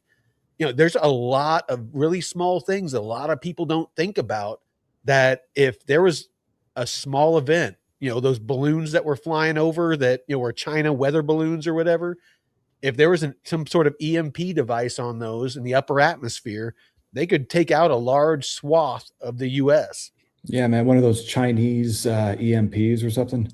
But like, yeah, dude. No, and people might laugh at stuff like that, but I mean, what better way to take over a country than let them eat themselves, from within, and then you just roll in as a savior and just be like, hey, here's food, here's medicine, we're here to help. And now they have all the infrastructure. There's none of the damage. Nobody got killed. People are welcoming you with open arms. What better way? I mean, bro, like I get the sense more and more now that all of the luxury and convenience and security that I think I have, it's a complete illusion. So number one, security, totally fake. Because if you really look at the TSA, like, bro, I'm not talking about that. I'm talking about security in your home and when you go out, like to the grocery store. I think that that's an illusion now. I think that there's so much random violence. I think it's massively underreported. And I don't think that you're actually safe anymore just in your own home or going to buy food. So that's number one. Number two, all of the convenience. If there was no electricity, bye convenience. And then number three, like being able to just buy food. Like, dude, I don't own a ranch. I don't have any cows or pigs or chickens. Like, like how the fuck am I going to eat? I'll tell you how. I'm going to go take it from someone else. And guess what? How long would it take for people to get to that point? I think probably 1 week, 2 or 3 days. I think 1 week tops. And you can look, and this isn't just my guess. You can look at like Hurricane Katrina. Look at what happened in Louisiana during that. The Utah National Guard, them and a bunch of other National Guards went out there to help, and they watched it. There was a bunch of research and data that was done on how quickly the populace degraded. Like the first couple of days, communities came together and, hey, I got water, I got food, I got you, don't worry. And, like everybody was helping each other out, and everybody had their boats. You could see it on the news, and they were, getting people off rooftops and things like that. And then you started seeing the looting, and you started seeing the guys, with the beer and the TVs on their shoulder, wading through the water, coming out of stores from the news helicopters. It's like, bro, you can't eat a TV. Like, what are you doing with a TV, bro? And a bunch of the military guys that went down there to help were reporting that they were getting shot at when they were trying to go over, like in Blackhawks, when they were trying to go over and rescue people off of rooftops, because they thought that they were law enforcement trying to stop them from looting. Oh, dude. And you got to figure with all that, all that's going on, there's no goods, there's no services, the power's out, there was a lot of people in old folks homes that were just left to die. The staff just left them there. And bro, I mean, that was from a hurricane. Like what happened during COVID was a total own goal. Like we did that to ourselves. It was the policies that were enacted as a result of the virus that really killed people. It wasn't the virus itself. And so I'm just thinking to myself, all right, well, outside of a natural disaster, like in Northern California, a massive earthquake, or in Florida, a huge hurricane, or in Louisiana, a hurricane and flooding, outside of something that you don't have control over, if there was some other type of lockdown event in California, because I don't know, what would the reason for the lockdown event be this time? Who knows? You could probably just make up some ridiculous reason and they would do it. But I think that there would be the exodus out of the state would accelerate. And I'll be the first one, maybe go to Utah. I don't know. What do you think makes sense, Mike? What's the best state to go to? Honestly, I moved up in, northern Idaho, eastern Washington, western Montana area, because it's one of the few places I found. I kind of saw the writing on the wall when I retired about 10, 11 years ago. I was down in Utah, and I saw just a massive flood of Californians that were coming into Utah. Oh fuck, they're the worst. I hate those Californians. Dude, housing, like cash, people were paying cash.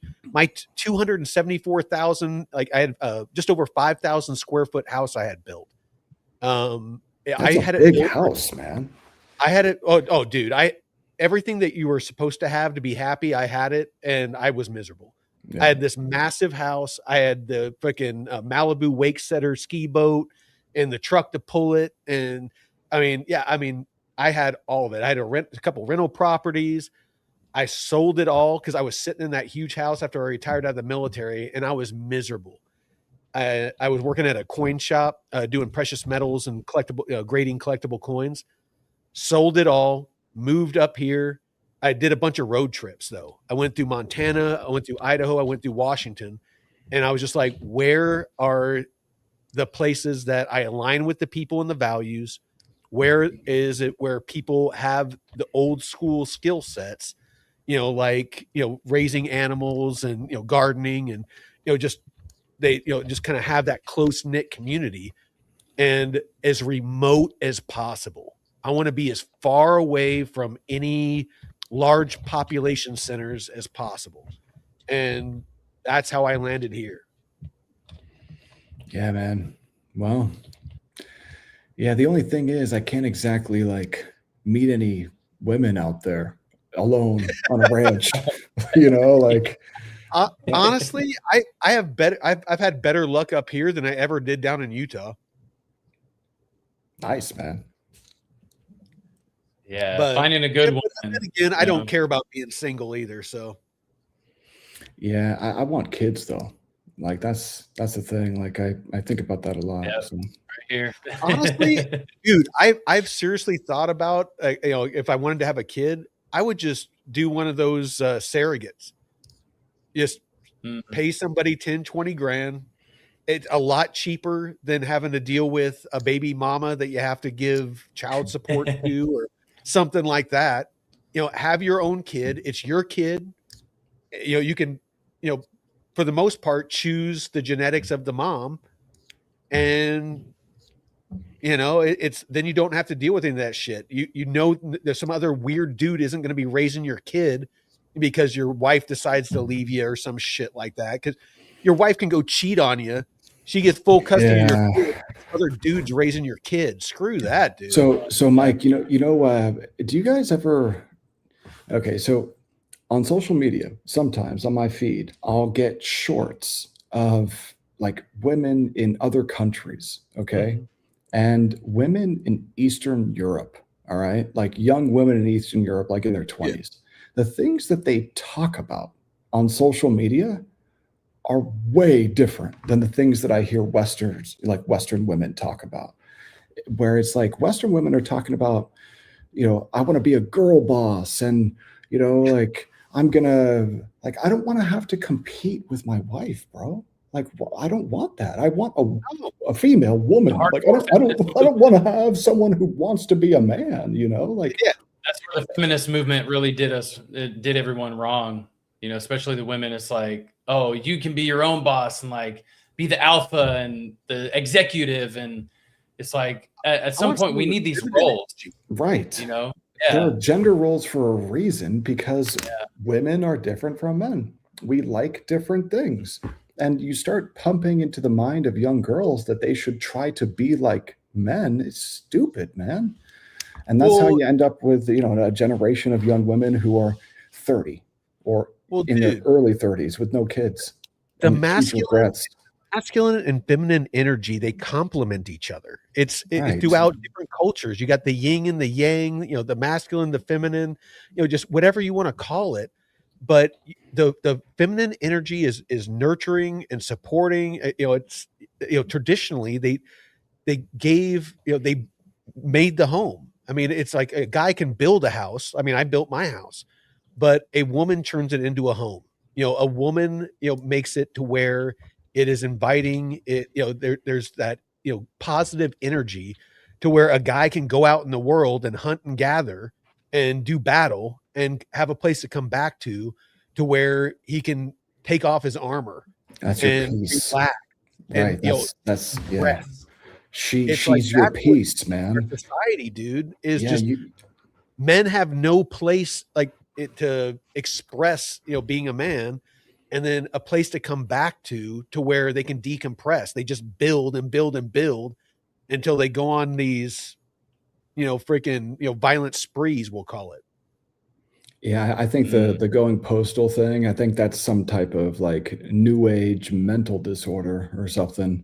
But like, yeah, dude, like I want a woman where I come back home and it's peaceful. I don't have to fight about stupid bullshit. Like, why can't we just coexist together like people used to? And I think it's because women are more susceptible to the nonsense on social media, I think, than men are. So women are more emotional by nature. I mean, and I don't mean that in a negative way. it's just They're true. that's that feminine energy. It's like that's why they're more nurturing. That's why they're more in tune with how kids are feeling and their friends and their family and their spouse or whoever they're in a relationship with, is because they're more emotional. But that also makes it, but it makes women much easier to manipulate. And I think that there's a lot of media out there that is intentionally manipulative of young women and girls for a nefarious purpose. It's just like, dude, I don't. Well, it goes back to what you were talking about with the education system. The feminist movement. It started in colleges, to where it's like you're being oppressed, you're a victim, you need to get out of the house, to where you're being a slave to a husband, and get out in the world. They doubled the tax base by doing that. Instead of having just men out working, or one person in the household out working and the other one in the household taking care of the household. That's a good point, Mike. They got both people out there working, paying taxes now. They doubled the amount of tax generation. The monetary system, like, you cannot support a household on one salary unless that one salary is like, $250,000 a year or something. Not anymore. Yeah. And I think that's the money is broken. So like the culture is broken because people are being told to want things that are bullshit. The money is broken. And now, especially in the West, they've been importing people that don't share their values and don't want to integrate and in fact want to conquer them. So it's like the West looks like it's committing suicide, man. And so that's why I think about like, where do I want to live? And I think America is the last place that's going to be good. Like, so I want to stay in America, but at the same time, where, because I don't know that I really want to live in Idaho. Passport, bro. Be a passport, bro. Yeah. Oh, great. No, it's, dude. If you're not knowledgeable about, I was deployed. Have you read it? Yeah. No, dude. I read this the Quran when I was deployed.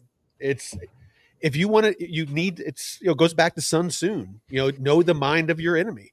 What is it that motivates them? That's what, but it teaches in there that to convert the non-believer, you go, and that's what's happening is they're going into, and you can watch it throughout history, is they get into a place when they're the minority, then they're just, very successful. They go, they try to go to work, a lot of, early immigrants.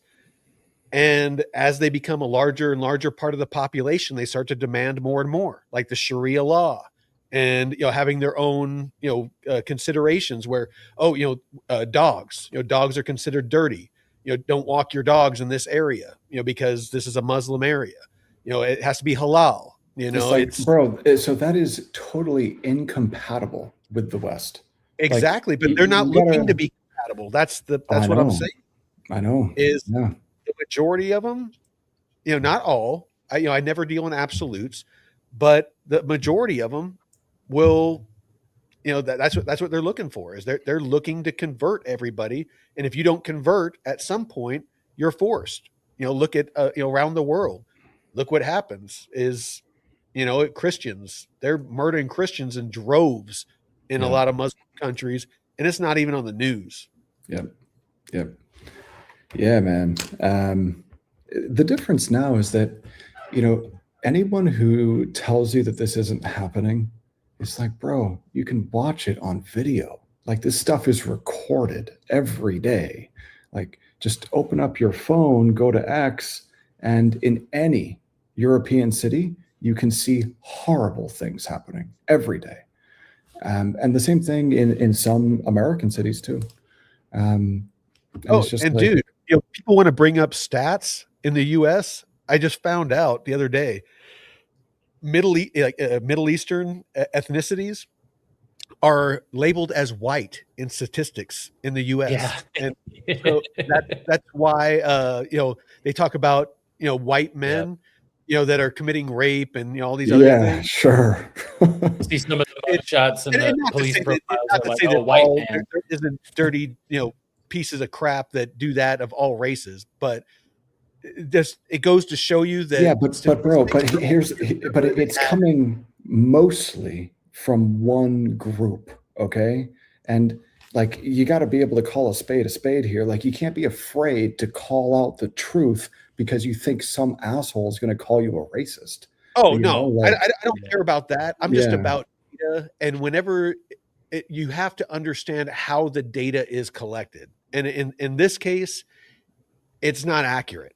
And so, like I said, I felt it necessary to point that out because I was astounded. I actually had to do a bunch of digging to make sure that was accurate when I saw somebody make that claim. And control the data. Just like with COVID, you can manipulate the data to skew it to what you want it to whatever look like. narrative. Yep. Bro, yeah, that COVID stuff was next level, man. Just real next level. You guys ever consume any content about psychological operations and psychological engineering? Never. Of course. Man, no, just like. Dude, never once. What is that, David? Please. I don't know, man. It's just like, what in the fuck? Like, we've been psyoped. Like, the entire West has been psyoped into feeling white guilt for no good fucking reason. Like, white people ended slavery. Like, okay, so psyoped into white guilt, psyoped into believing nonsense about foreigners who want to rape and kill us. And our money has been destroyed. And it's like, man, how did we let this happen? And, I got to say, I do feel quite a bit of contempt for the boomer generation. I really do. I'm really angry that boomers let this shit happen. And it really sucks because I want to have kids. I want a family, and I want to be able to pass on Judeo-Christian values to my children when I have them. And to be able to do that, I don't know that I can do that in California, though. Like, that's globally, white people are the minority. Yeah, man. If you want to get down to brass tacks about who's the minority, if you look globally, white people are the minority. Yeah, bro. Well, sometimes I forget we're live on YouTube. Like, you know what? I honestly, that's why it's so great that we're not monetized. I really don't care. I believe in America. I believe in freedom and liberty. Me and Jeff, we've talked about this multiple times. It's like, yeah, sure, we want to make money with the channel, but you know what? It's more, my values and my integrity are more important than making money. And I know Jeff feels the same way. We've, like I said, we've had multiple discussions, and I'm not going to play into I'm going to say what it is I want to say. And I don't care if Google or freaking, YouTube or whoever, or the AI they got now, freaking lists us or whatever it is that they do. You know what? Cool. I'm going to keep on saying what I'm going to say. Yeah. My integrity is worth way more. I've been offered a lot of money before. I was about to make a joke about that, Mike, if I was willing to compromise my integrity. I've had, civilian jobs and, even contracting jobs. After I got out of the military, I got a couple of offers to go do shady shit. And I was like, no, I'm good.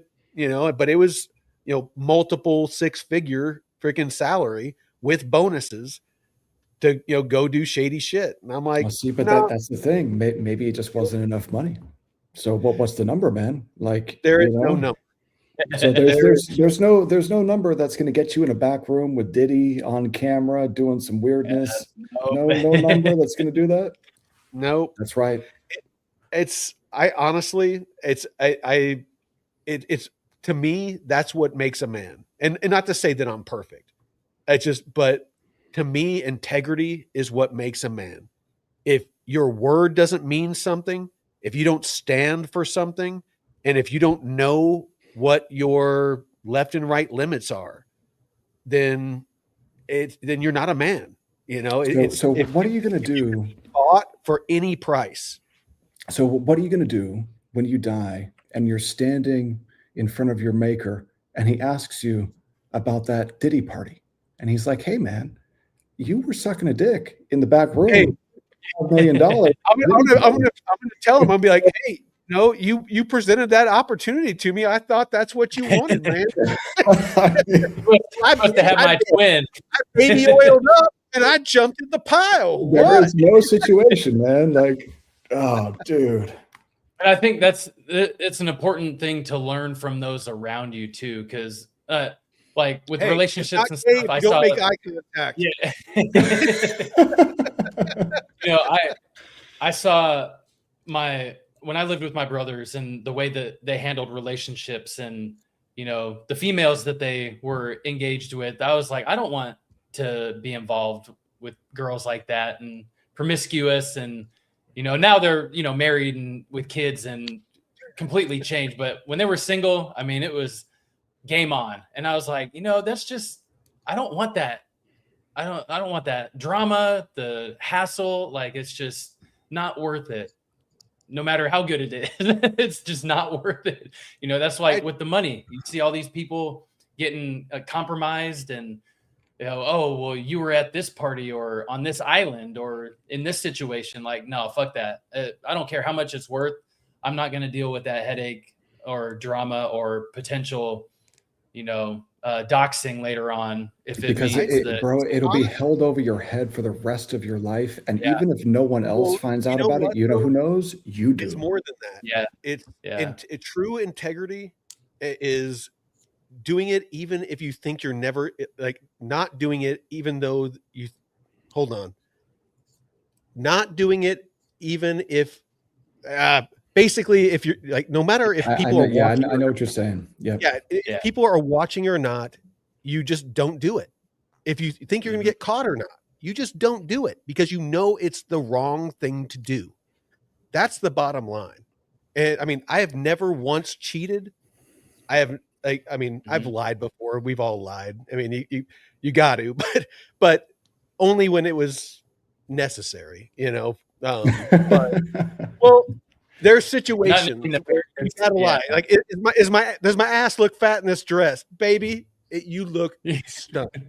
You look stunning. Oh man, yeah. No, I just like, dude. I don't want the dreams from that shit. You know, no. I don't want to, you know, wake up in the middle of the night and think about, oh God, like, what did I do? You know, I don't want to have to live like that. Like, fuck that, man. I'm my own worst judge. I judge myself way too hard. You know, I just cannot allow myself to stray at all. You know, and it served me well. You know, just having that discipline and that focus when other people are, you know, drinking and womanizing and, you know, doing, you know, drugs and, you know, different things. And I can just be among that and just be like, I'm good. You know, I mean, I worked in the car business. I've been at some really seedy parties with people doing some really seedy stuff. And I'm just like, no, it's like, I can exist here, but I'm not going to partake in any of it. It's just, that's just not me. Depends what it is. It just, it does, but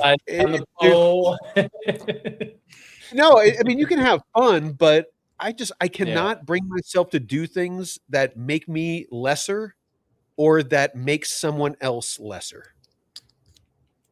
You know, if I see it as I am contributing to somebody else being, you know, becoming a lesser version of themselves, or if that action is going to make me a lesser version of myself, I just cannot bring myself to do it. Humiliation, stuff like that. Yeah. Unless it's consensual. Oh man, fucking A, dude. Yeah.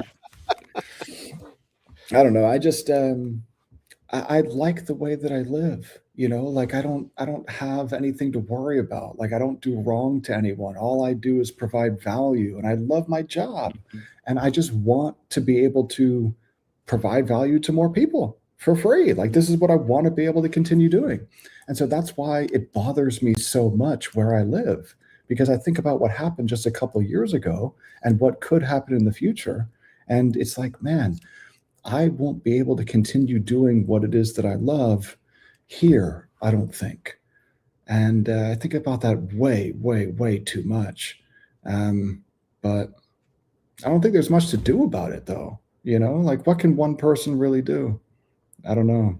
I don't want to get suicided either, and start going, spouting off at the mouth on YouTube, but I might end up shooting myself twice in the head or something, One thing that I thought about, because I thought about that myself, quite a few times throughout my life, is, how much of a difference can I make as an individual? And I settled on that in my sphere of influence. So things that are in my direct control. The only thing I have 100% control of is myself, my actions, my words, things like that.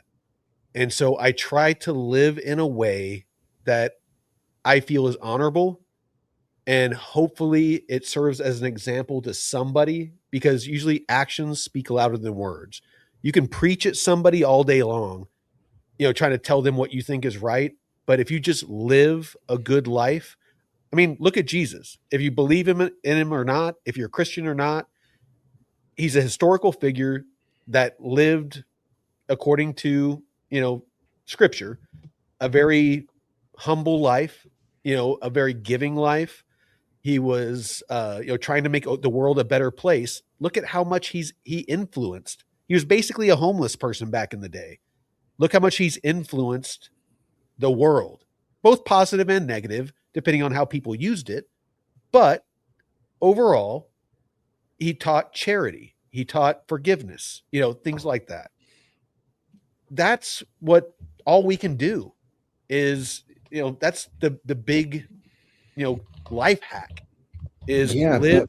But at the same time though, Mike, like we've literally got an existential threat that we're facing as white men in the West now.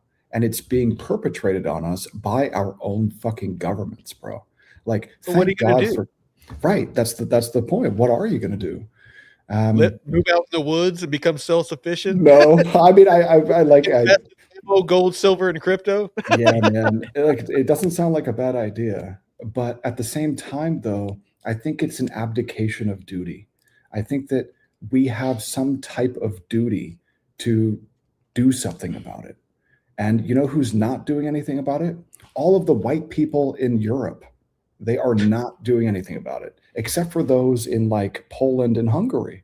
They're like the only countries that stood firm on their principles and said, no, we will not accept these invaders into our country, period. And every other country has let millions of people in, and they're getting raped and murdered. And it's like, well, duh, what did you expect to happen? And, it's like, I think that that's going to happen in blue states here. It's already happening. You got people going around like the Brown University killer, like that's just, the Americanized version of that type of violence. It seems like it happens every single day now. And that's why I feel like when I go out, I'm not safe. Like I feel like I need to be carrying a weapon everywhere I go, because I just don't feel, I feel like the safety is an illusion. But I also feel like I've got some type of duty to make it better. I just have no idea how. And then I think to myself, well, if I go on social media and start speaking openly about what I think, will I get canceled or banned, or will my livelihood be taken from me? Or like, will someone show up my door and, like just shoot me? Like, or will I get Charlie Kirked? It's like, no, of course not. I don't have a following like that. But is it possible? Sure. And is there this level of anti-white just hatred out there now where people are killing white people just because they're white? It's like, yeah, I think there actually is. I think that's a real thing. And it's like, dude, what do you do about something like that? You know, I have no idea what to do except to focus on my family. But I feel like that's an abdication of duty in some way. I just do what's right and let the cards fall where they may, or what I think is right, and let the cards fall where they may. You know, like I said, I sold all that bullshit that I had because I saw what was going on. I moved out here, and it's like I've actually told Jeff, I was like, dude, you work remotely, you should like come, get a place up here, put a tiny house on my property, whatever. But David, if you want to come up here too, let's start a freaking DeFi community. We'll have a garden. Fucking, you can, find a lady, pop out some kids, and I was about to say, like, that's the thing though, bro. Like, I feel like that is probably the duty. I think that white men probably have a duty to populate, like to procreate. I think that that's probably the duty that I'm abdicating, if I'm being completely honest, because it's the only thing that you can do. Yeah. I mean, what else are you going to do, honestly, other than, fucking, rally against the fucking wall, and scream and yell and beat on the wall. It's nothing you can do. The only thing you have power over is yourself and how you react, or fucking, or proactive. And that's, there's a bunch of people, a bunch of my neighbors, they homeschool their kids because they don't trust sending them to the schools. They should homeschool. Most of the kids are way smarter than their peers. Dude, so I've got a story about COVID for homeschooling. Okay, so during COVID, man. So this is over a blockchain basement and Discover Crypto. This is his dad. He's like, that's how Idaho started. He's talking about the white supremacists up in northern Idaho. There's a bunch of white dudes that got together because the darky was coming. Bathroom break. Oh man. So yeah, no, dude. Like, so during COVID, I had this job working for I was working for this guy, okay, and I was taking care of his children. He had 3 kids. He was going through a divorce. I was taking care of his kids during COVID because he just couldn't. And I was living on his property. He had this massive property, and I had the guest house. And so every morning I would get his kids up, I would make them breakfast, and then we turned one of the bedrooms in his house into a classroom. And so during COVID, everyone was forced to stay home, and the kids would go to school through their laptops. All right. So that meant that in the morning from 7 until noon, I was basically the like babysitter or whatever, like taking care of these 3 kids and young kids, 7 and 10 and 10. And so as they're going to school in these classes, because I was sitting there for the morning until noon, I saw what they were being taught, in school on screen. And one of the teachers was a flamboyantly gay man. And he would have conversations. Remember, we're talking about little kids. He would have conversations, and this is in class, about political topics. And he was teaching math, but like with fucked up examples about like political and gender topics. And like, dude, I saw this, okay? Like, no one can tell me, oh, that wasn't what it was. Like, bro, I saw it, okay? For weeks, months. And like, that's a really good reason for your kids not to go to a public school. Because like, if they're going to be indoctrinated into some type of ideology at that young age, like those teachers have so much more time with your children than you actually do, especially if you work a job. Just think about it. If the kids are at school for 8 hours a day, and then you get home from work at 6, and they're already like, you eat dinner, maybe you get 3 hours with them. The teachers get 8. Who's got more influence, the teachers or you? And do you want to go back to the tinfoil hat and sure. How we started this conversation? Goes back to the education system, goes back to the feminist movement. You got both parents that are working.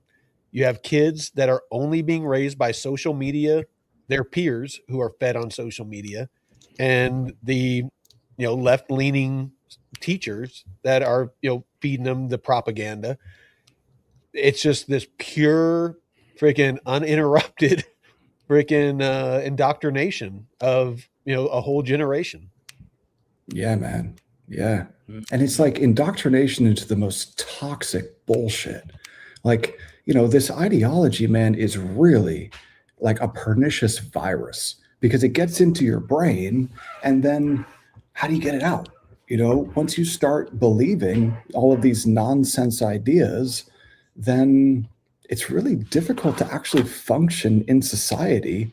Like, how do you hold a job, man, if you can't receive any criticism without breaking down? Like, how do you actually do something useful if everything is offensive to you, and you need a safe space, and you are a man but you actually think you're a woman, and you force people to like go along with that? Like, I don't see how you can actually function in society like that. If you're a man and you need a safe space, you're not a man. mean, let's just call a spade a spade. Yeah, man.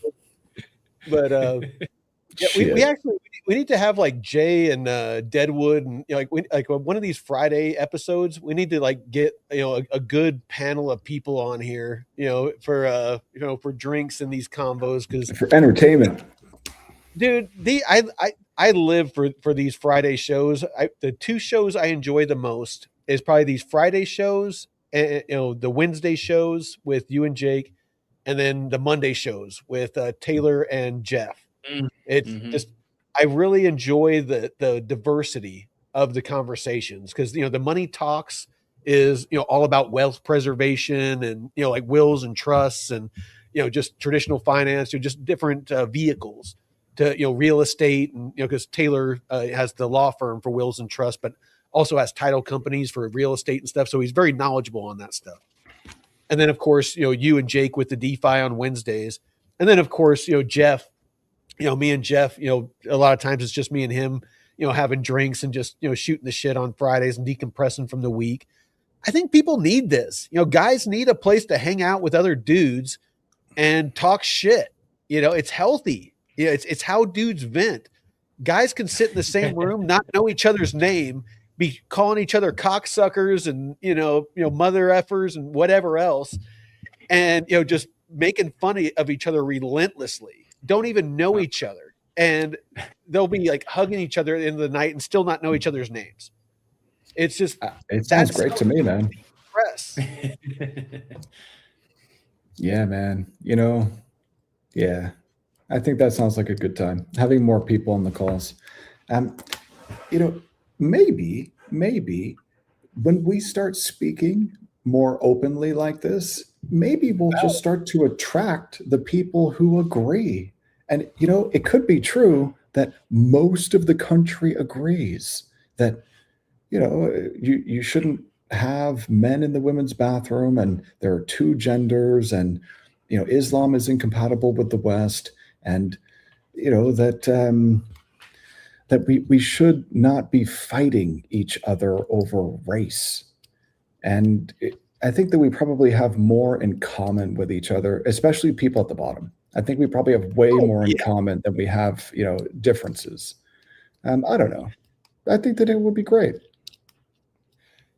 Dude, honestly, that's wise words. We definitely, those of us that, not the have-nots, but just those of us that aren't insanely wealthy, or that don't worry about money, we have a lot more in common than we have different.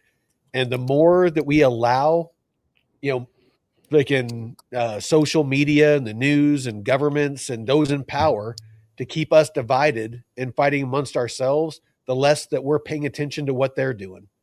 And that's what it's all about. I mean, these are my closing thoughts. That's what it's all about. If you are paying attention, you can see that this is nothing but manipulation. They manipulate the markets. They manipulate your emotions. They manipulate societies, and they have for generations and generations.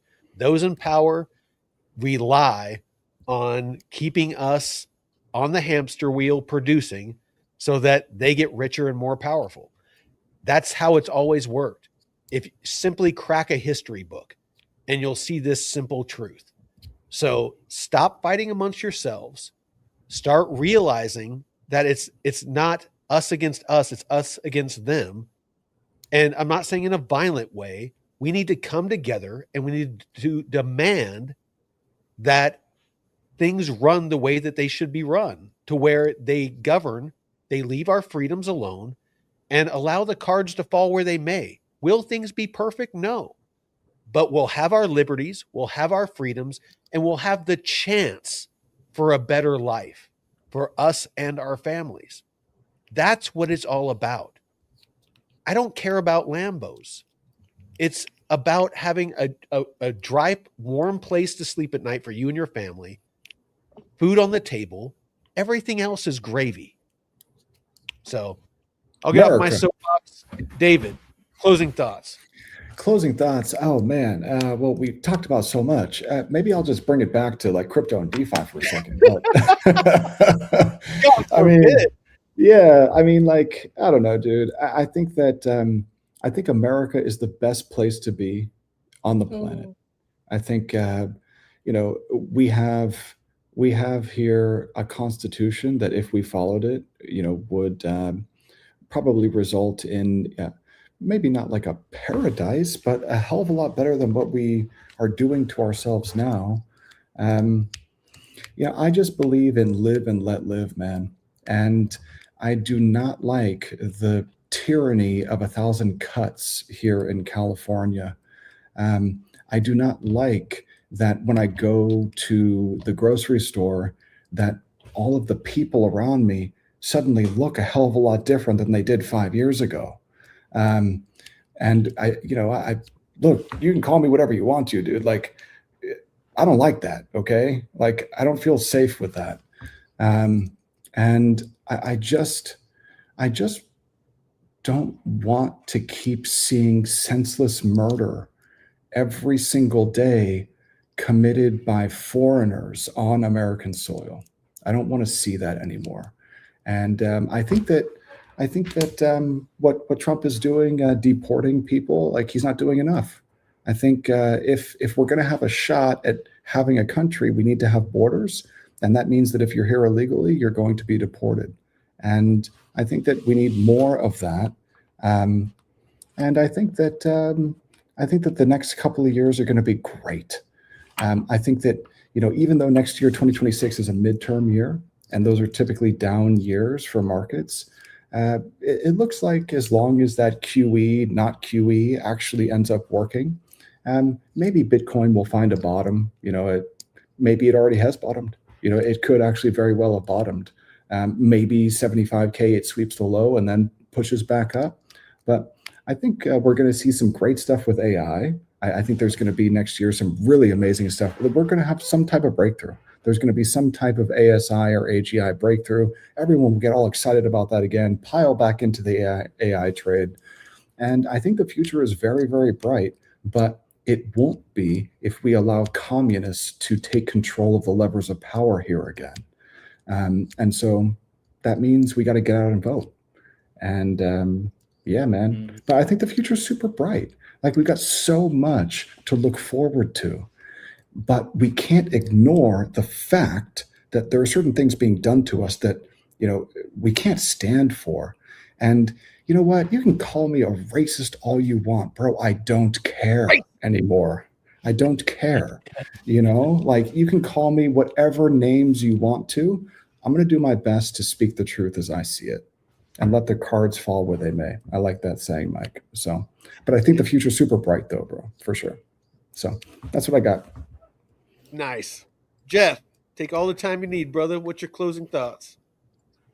And stack skills.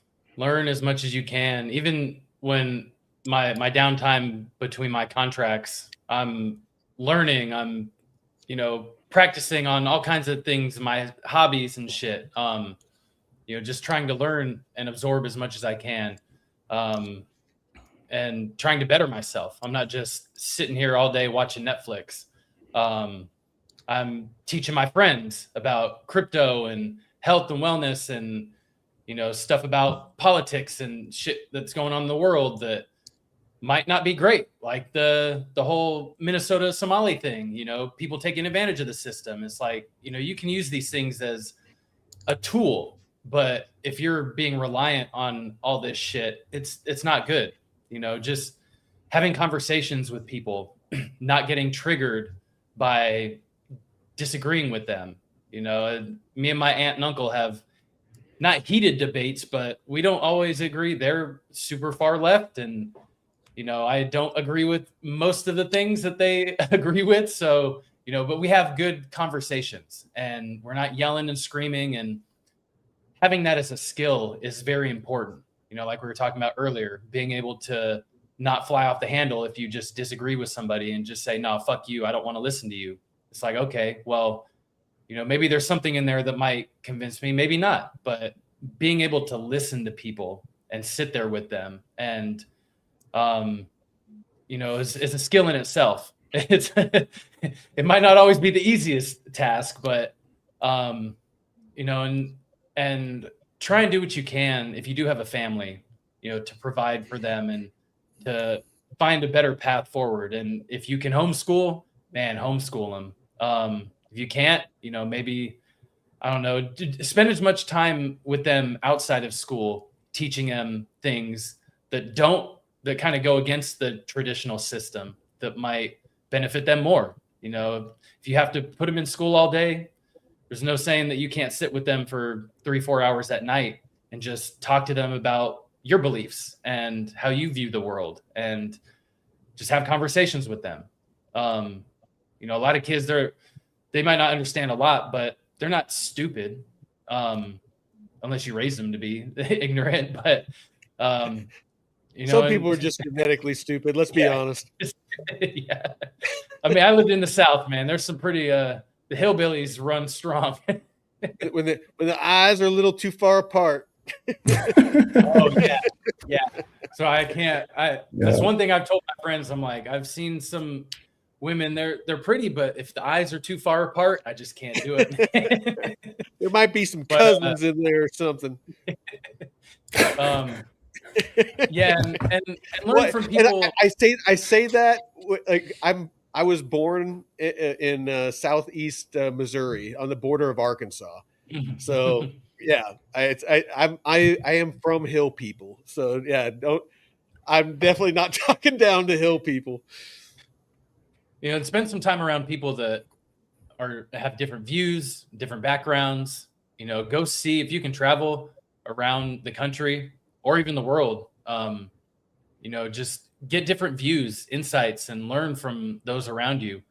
And it'll really help open your eyes to a lot more than just your narrow scope that you've been living in for so long. So yeah. And coming back to crypto, learn from these guys, as much free resources as you can, and then take that next step if you're ready to get coaching and personal training in a sense. But yeah, it's just not worth just sitting on your ass and doom scrolling and watching Netflix all day. Take control of your life.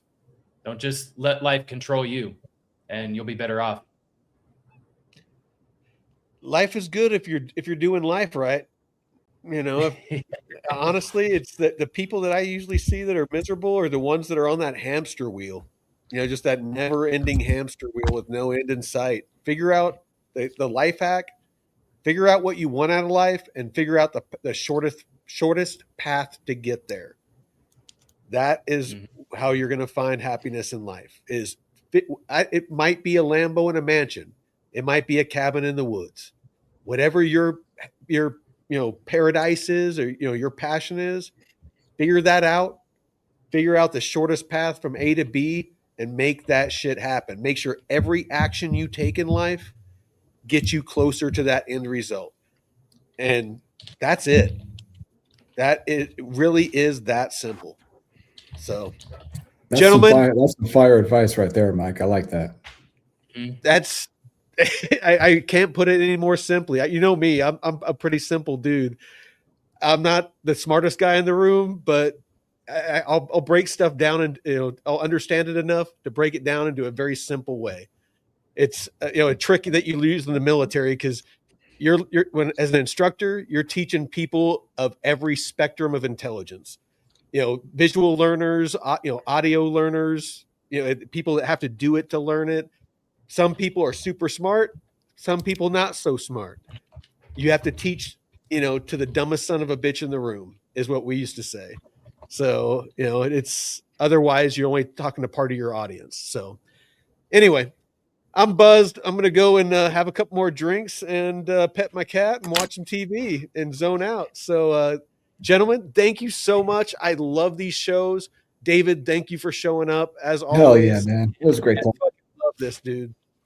And thank you to the chat. All of you out there on the arena, on Pump, YouTube, X, all the places you're watching. Appreciate you all.